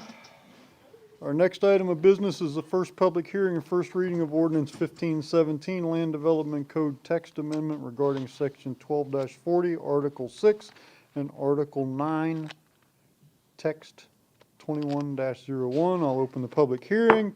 Planner Celeste Lau will try to explain. Welcome back. You did your best. Thank you. This item is TXT 21-01, which is a Land Development Code Text Amendment for floodplain regulations. These amendments will be affecting 3 sections of the Land Development Code. The first will be Section 1240, definitions. The second is Article 6, variances. And the third is Article 9, design standards and development criteria, specifically focusing on floodplain management regulations. So Section 12-40 definitions. This amendment request amends the definition for accessory structures and manufactured homes, specifically how they're defined. Article 6 variances. In this section, Section 12-158 zoning standards is amended by removing the floodplain protection language. And the reason why it's being removed is because Section 12-563 actually already has these floodplain protection regulations in there. So to reduce duplication and any conflicts, we're removing it from this section. And then Article 9, design standards and development criteria. The amendment requests to amend the regulations for accessory structures and manufactured homes within flood hazard areas. So there are 2 reasons as to why these amendments are being requested. The first is to be consistent with Federal Emergency Management Agency or FEMA policies. And the second is to maintain the city's community rating system or CRS rating. Just to give a little bit of background on the CRS system, CRS rating, in case the public is interested. The CRS is a voluntary incentive program that's managed by FEMA. What it does is that it allows, or it encourages cities to exceed minimum requirements for floodplain regulations or for regulations set by the National Flood Insurance Program, or NFIP. With the rating system, there's a rating of 1 to 10, with 1 being the highest possible rating and 10 being the lowest. To maintain a rating of 8 or higher, these amendments are required. On October 4th, the Planning Commission found the request consistent with the comprehensive plan, and city staff recommends that council approve the ordinance for TXT 21-01. Thank you, Ms. Lau. Are there members of the public who wish to comment on this item? Seeing none, council member questions for Ms. Lau? I have one. The language about the mobile homes, doesn't the city code prohibit mobile homes from within the city? I'm confused. Does this change that in any way? No, it does not. It does not? It does not. No, it does not. Okay. FEMA looks at mobile homes as being manufactured homes, just as manufactured homes, the modular homes. Okay. They group them all together. Okay, so this doesn't change anything about that. Okay, very good. Very good. Thank you. Close the public hearing. Ask the clerk to read the title of the ordinance. An ordinance of the City of Temple Terrace, Florida, relating to floodplain management, amending the City of Temple Terrace Code of Ordinances, Chapter 12 of the Land Development Code, 12-40, definitions, Article 6 entitled Variances, and Article 9, Division 3 entitled Floodplain Management, to provide criteria for accessory structures in flood hazard areas and to specify elevation of manufactured homes in flood hazard areas, providing for applicability and severability, providing for an effective date, and repealing all ordinances or parts of ordinances in conflict herewith. Thank you, Madam Clerk. Is there a motion? Move to adopt ordinance 1517, Land Development Code Text Amendment. Second. First reading, excuse me, yes, first reading. Second. We have a motion and a second. Any discussion on the motion? Not. All those in favor signify with aye. Aye. Any opposed with the nay sign? No nays. The ordinance is adopted on first reading and will appear for second reading and public hearing on Tuesday, November 16th. Next item on the agenda is a resolution approving the purchase of playground equipment from Top Line Recreation, Inc. Leisure Services Director Carl Langfeld, who's been patiently commiserating in the gallery, will explain. Good evening, Mayor, members of City Council. Carl Langfeld, Leisure Services Director. I'm here tonight requesting approval of a resolution to purchase playground equipment for University Square Park in the amount of $83,155.39 out of Appropriation Code 001-1896-572-6499. These funds were budgeted in the fiscal year 21-22 budget, and this purchase is being made by piggybacking on St. John's County School Board contract number 2018-04. Currently, University Square Park has an assortment of playground equipment that was installed there during a park construction project back in 2013. Some of that playground equipment was removed about a month ago because it was no longer safe or suitable for use. The other significant piece, the other large piece of playground equipment that is at that location is not far behind. So those pieces were scheduled for replacement for this year. The selected pieces of equipment that are going in there are suitable for ages 2 to 12 years of age. We're excited to do some redevelopment in that area on the west side of 56th Street, which can certainly use some upgrades to their playground equipment. So again, I come to you for approval of this resolution. I stand for any questions you may have. Very good, thank you, Mr. Langfeld. Are there members of the public who wish to comment on this item? Seeing none, council member questions for Mr. Langfeld? Seeing none, thank you very much. Is there a motion? Yes, I'd like to approve the purchase of the playground equipment from Top of the Line Recreation, Inc. Top line. Top Line, sorry. Motion? Is there a second? Second. Motion is second. Discussion on the motion. I think, I'm so happy to see that you're refurbishing that playground. Yeah. I don't know if anybody's been in that neighborhood lately, but they built their own little library, and I mean built their own. It's not one of the little standard boxes. This thing is about this big, and they painted it themselves and everything. It's really sweet. So I'm glad you're doing it. Further discussion? If not, all those in favor signify with aye. Aye. Aye. Any opposed, a nay sign? Resolution is adopted. Thank you, Mr. Langfeld. Next item on the agenda is a resolution approving a design task work order for the rehabilitation of the Tupelo North Lift Station. City Engineer Brian McCarthy will explain. Welcome. Good evening, everyone. Good evening. Mr. Mayor. You look too chipper for it being 9:30 at night. Always enjoy being here. Again, Brian McCarthy, City Engineer. I'm here this evening seeking approval for a design task work order to Kimley Horn and Associates for the rehabilitation of the Tupelo North Lift Station. In this figure here, in red, is the location of our lift station. It's outside the city limits, but within our utility service area. And this figure just kind of shows you what the existing structure looks like.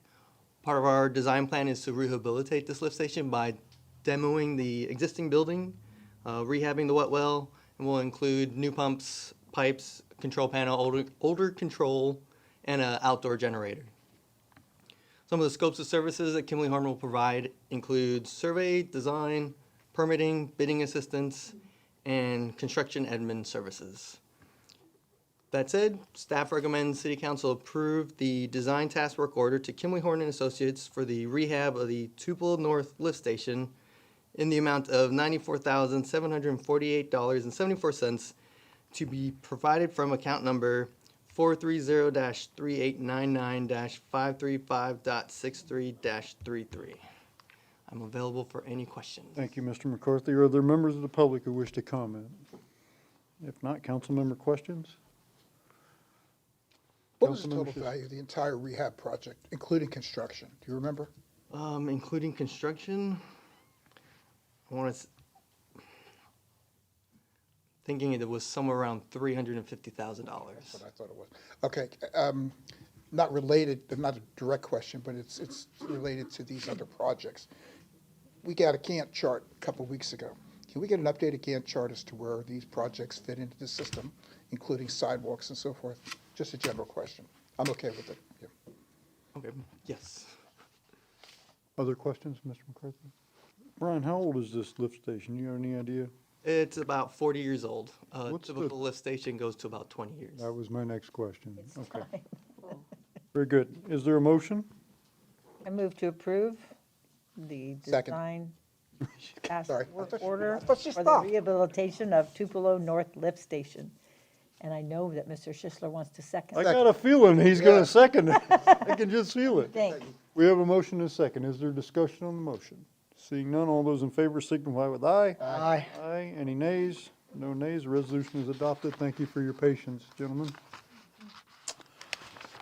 Look at that. Council business. Is there any carryover business from previous council meetings? Carryover business, next item is new business and board reports. Is there any new business or board reports? I do, I have some new business. that, Councilmember Schistler. I want to piggyback on with the discussion from the country club earlier.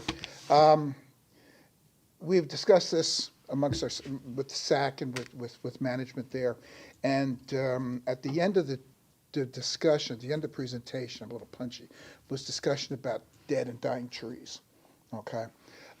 As they had indicated, with the tree issue the tree project that they had earlier in the year, they've done roughly 45%, I guess, or closer to 50% replacement of the trees that they removed. Subsequent to that, with the drought conditions down there and the age of the trees and the laurel oak situation, we got a lot of dead trees on the whole project, the whole property, all throughout the whole 200 acres. They have spoken with Joe, our arborist, and he's come out and he's gone the entire property with the grounds people, and they come to the conclusion there's about 100 dead or dying trees. Some of them are just so far dead that they're just falling over in spot. And unfortunately, due to all the circumstances involved with COVID and so forth, the club just has not recovered sufficiently enough to go out there and take care of that. With the initial tree mitigation project that they had, they are putting back some trees, and they paid for cutting the trees down, and the city helped out by hauling the debris away over a period of time. They've asked me to ask council to look into ways that we can assist with getting the dead trees off of essentially our property. We have an issue, and I don't want to throw that out there as a factor in it, but it is a true statement.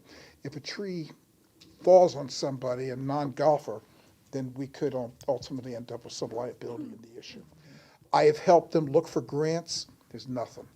They just don't have the money in their operating contingencies to effectively take care of something like that. And some of the streets are highly visible, like Glen Arvin, and there's just I guess 6-8 dead trees all in a row.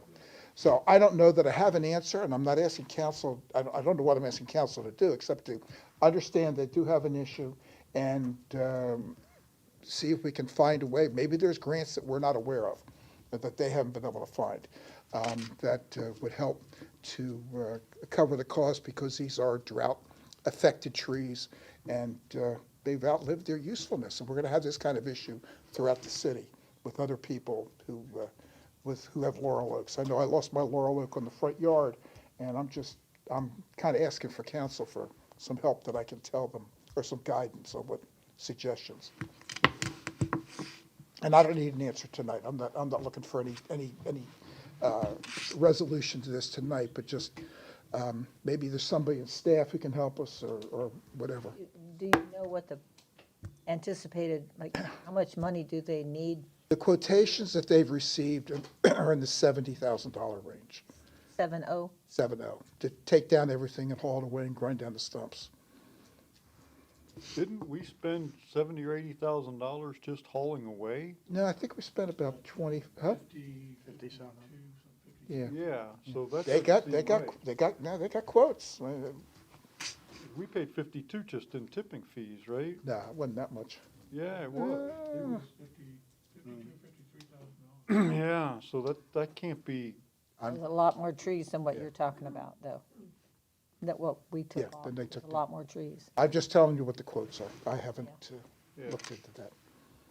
So I'm just saying that we got an issue with one of our property owners, one of an ARP that's in our property. So it's, I don't have an answer, but it needs to bring it to council's attention that there is a problem, and it's it's not growing, but it's not getting any better.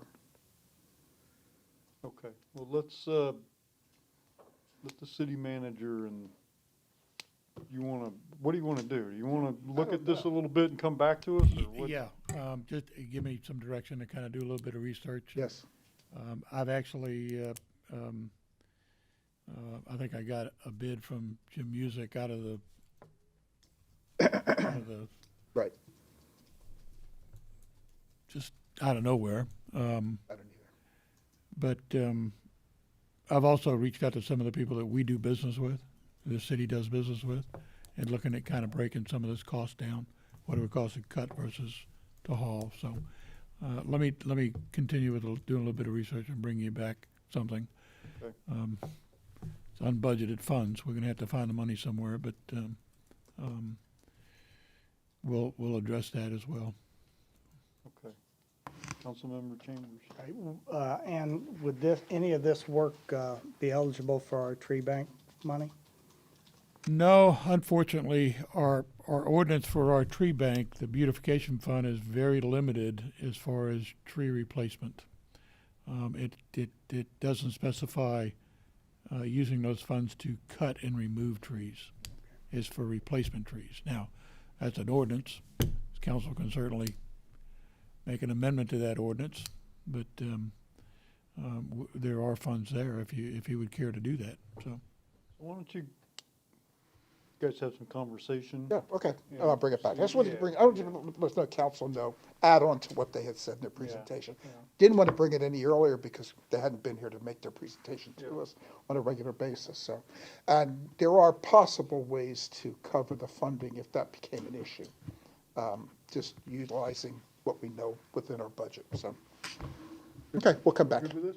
I'm good with it. Okay. I have another point to bring up that has nothing to do with trees. Okay, well, I'm- you have the floor unless you. I'm done, I'm You're done, I'm Okay, done. you now have the floor. Okay, I just want for everyone in this room to recognize that we have in our presence an Athenian fellow.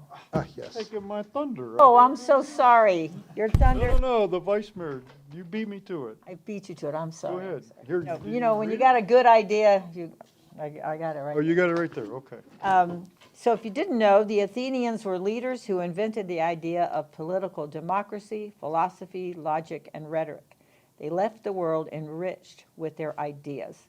The choice of Athenian in the title of the Leadership Society signals the value of this culture from 2,500 years ago. To be an Athenian fellow is to hold knowledge and the quest for knowledge in high esteem. Municipal clerks, at their best, exemplify Athenian values. And that honor has been bestowed on our own Cheryl Mooney, and I'm so proud, thank you. And she's going to be recognized. So I guess we're also giving you approval to to be gone in 2022 to the annual conference in Little Rock. Let's not get carried away. That part you can handle. Do you wear togas? Toga party? Very good. Vice Mayor, Congratulations. you saved me the trouble. I had it right here. Anything else? Madam Vice Mayor? No.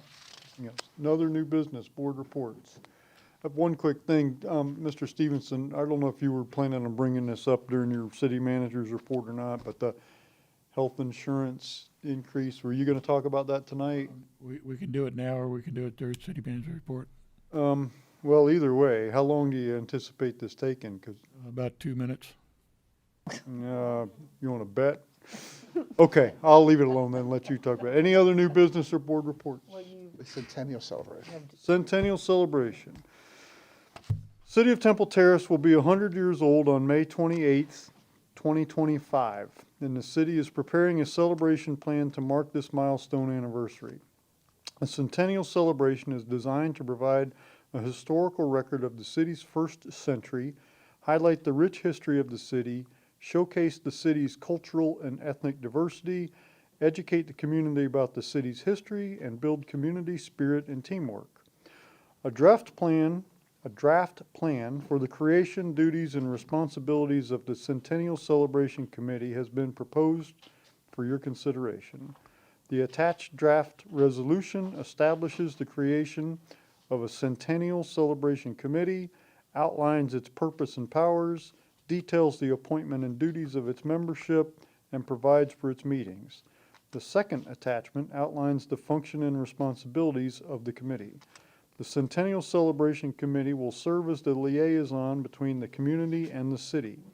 It is recommended that city staff assist with the coordination of the Centennial by providing input to the committee, by assisting with the organization of events, reviewing celebration documents, providing marketing services for use of the Centennial logo and promotional item. The city is looking for direction on how the council wishes to proceed. Council, have you read the resolution that's in the backup material? The composition of the committee would be one citizen appointed by each of us. Of course, they would work in conjunction with city staff under the direction of the city manager. The only thing I observed in it, and this is certainly open for any discussion, but the only two things I observed was, one, I'd kind of like the council to maybe approve the logo, because it's going to be all over the place for a long time, and I didn't see that in there. And plus, we could put it up and have public comment too. Put it up at the library, put it up at the rec center, let the public comment on it too, and then we approve that. And two, I noticed in the resolution that the committee would appoint a chair, which is fine, but they would also appoint a secretary to keep their minutes and all that, and I don't know if that's a great idea or not. We don't usually have them taking their own minutes. We usually have our clerk do that. I'm looking at the clerk, she's saying, please. Well, it is a sunshine board. You can get jammed up on agendas and notices and minutes pretty easily on a sunshine board if you don't. So. And I think an Athena would want to do that. Touche. That's the only thing I noticed but everything else to me looked great. Yeah, you're right. It would need to be. I'm in favor, and now's the time to get it started. Are those two amendments acceptable that's gonna work? Okay. Sorry, Cheryl. She's crying. Okay. It's okay. So I would think it's probably appropriate we adopt this resolution but give the city manager some direction here. Did it say on here when we appoint somebody, the timeline for that? I didn't see No, that. it did not. Can we agree upon a time to come up with that? When would be good? We could. Did you need to do some preparatory work once we approve this, so you know? Yeah. You might need to. A little bit more structure that we have to go through and kind of create some things. Yeah, he might need a little time to kind of put some bones together. We have no idea what logo we're looking at. Again, bring it back to council. Well, yeah, that's further down, but. As far as the appointment of the individuals. As far as the appointment of the individuals on the commission, got to start. Time to do that. This doesn't have to be done Okay. in the next 2 weeks. Okay. You know, it certainly gives us some direction to move forward here with. And Okay. certainly if, you know, as we start putting this together, we come up with different ideas, or the committee comes up with some other ideas, we can certainly, Okay. bring that back to council. I think it might be appropriate at this point to make some soft contacts if you have somebody in mind, but I think hold off on telling somebody that you're officially. And we're actually just going to appoint someone. We're not going to have people apply. That'd be appointments. It'd be appointments, according to the resolution. Yeah. So you Like- would, Right. Like we did the charter review. you would just appoint somebody, and then they would be the. That's the way I understood it too. But I think it's probably better to give the city manager a little time now that we've given him some direction, to let him kind of flesh this out a little bit. But we put money in the budget, didn't we? There's actually a little bit of seed money in the Yeah. budget this year. Yeah. Okay. So would somebody like to Move make a to motion? approve the resolution with the two modifications that you had talked about. Did you get those, Cheryl? There's a motion, is there a second? A motion and a second, is there discussion on the motion? Seeing none, all those in favor signify with aye. Aye. Any opposed? No nays.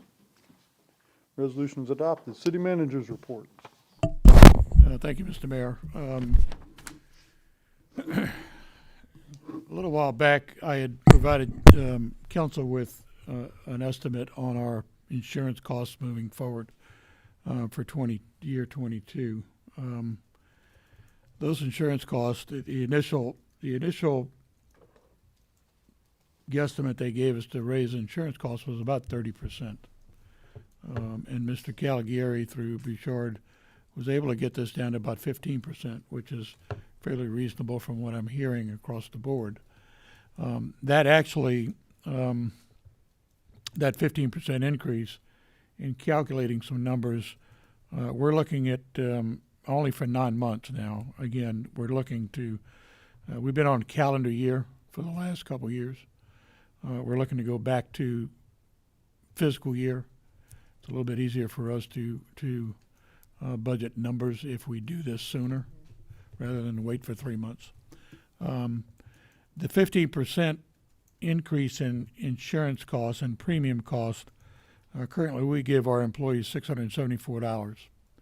That includes the retirees as well. What I'm proposing and what I gave you guys as an estimate, it would cost us about $200,000 to increase that 674 to 775, which would absorb that 15% increase that the city is looking to get from United Healthcare, starting January 1. That being said, I think that we can, if we pass this 15% on to our employees and our retirees, we have some funds in the budget. They're not surplus funds. They're certainly funds that we're not relying on a normal basis because of ad valorem. As you know, we can only budget 95% of ad valorem. We've traditionally collected 99% ad valorem. So there's some additional money there that I think we can use to front this $200,000 bill. So my proposal to council, and I need to kind of move forward with this rather quickly because we're putting the program together for 2022 right now, would be to raise the flex dollars from $674 to $775 for employees and retirees. This starting January? We'll be starting January 1. Yes, ma'am. But I need to build this number into our premiums right now. So, How many retirees are getting this stipend? I don't know that number. And I don't know is that. I'm sorry? Is that by ordinance that they get it every time we raise the I think it's by tradition more than anything. I remember the last time we tried to mess with that. Yeah. Well, Lined out the door. but I'd like to know why. I mean, is it tradition or is it established in ordinance? Is this something the city committed to in the past, or is this just something that we I think do? I thought it was in writing, I but thought yeah, it seems to me that there was everybody's Hard, agreement fast. when their handbooks and so forth all said that if retirees would be drug up the same length as the employed individuals. The retirees have always been, and I don't know the mechanism, Andy, I'll certainly figure that out for you, but the mechanism has always been whatever the general employees get, the retirees get. So Yeah, I know. If I could offer some numbers to what Mr. Stevens is talking about. Our ad valorem valuation is $12,500,000. We collect 5% of that, $625,000, which is, you can't budget that, but we're going to get most of that. And that excess is nowhere indicated in the budget itself. You just can't do it by statute. So if we collect half of that, it'd be $312,000. So that would put us at 97.5% of collections on the ad valorem value of our taxes, which more than covers it. We have to do this. You have to do it. You have no choice. You have to do We it. can't pass. Yeah, we can't ask We the said we'd employees. take care of our employees, we're going to take care of our employees, so. I agree. Question. Yes, Councilmember Abel. So when you say increase the flex dollars by 15%, is that the amount that the city contributes toward these health insurance plans? Is that how that works? Yes, this is the amount each employee that's on the insurance gets from the city. They currently get $674. This would go to $775. So employees get to choose different levels of plans depending on. Well, this is how much the city contributes regardless of what plan they. Understood. So is there like a minimum plan? That's that- yes, that's their premium and cost. For the minimum plan? We have, I just got an outline of the plans today. There are two plans that are less than $775. One that is at $801, and the other one is an HMO that is at $1,000 or something like that. So there are two plans to choose from that would cover the $775 would cover for the employee, and then there's a third plan, a second PPO plan that's I think it's 801. It was a number that I saw today. So. Okay, thank you. You need a motion I for think the this? plan to cover it is the right thing to do. I think it is too, and again, I've been all night, I've been the Scrooge on everything, but I would like the answer, though, to how many city retirees are getting this stipend, and I'd like to nail this down. I've been hearing this for 5-6 years now about the customary, the retired employees get this. I'd really want to know, is that an ordinance? Is that just custom? Is it written into a contract somewhere? Is that part of their pension plan? It's in their individual. Well, I want to let him nail it down. I want to see it, because everybody keeps talking about this, but I've never seen this. And It's got to be somewhere because everyone uses the same language. We were promised this, and now you're not going to live by it. Okay. Jerry Seaver can't take it away. My point We is got a not, retiree right here. Maybe he my knows. point is not that it isn't there, but nobody has ever shown me where it is. Yes. Every year I've declared that I'm a retiree and I get this benefit, but this year I went on Medicare, so I'm no longer a retiree and I don't get this benefit. So I want that for the record. Well, and the other thing is I've heard talk of, and I don't know if this is true or not, maybe it's not. I've heard talk of people who are of Medicare age still receiving the city's stipend. Not by the agreement. Not by- Clearly says it in. So could you That was just, the argument. and I know everybody's gonna skewer me over this whole thing, but I just wanna know I want everybody to understand, what is this? Is this an ordinance? Is this what is the governing thing here? Andy, I've heard this for 18 years. Well, I know, and let's nail it down. I'm sure it's somewhere. It's a very good question that I will get to. Because I know the Florida retirement system doesn't even give a quarter of this. So, I mean, this is a pretty elegant benefit that we're giving here. Are we just doing this, or is this something that is legitimately, I mean, talk about, this is a Cadillac plan here. I don't know anybody who's getting this kind of money for the retirees. So I'd like to know why we're doing that, or if we need to continue to do that. Okay, we do need a motion if we're gonna, I think we should probably I have, move to approve the increase in the flex dollars. Second that. Second. to, as discussed. Okay, we have a motion and a second. Yes. Do we have discussion on the motion? If not, all those in favor signify with aye. Aye. Motion passes. We have done that. Thank you. Yes, sir. Anything else? Thank you. No, sir, that's all. City Attorney's report? Nothing. Any other business to come before the council tonight?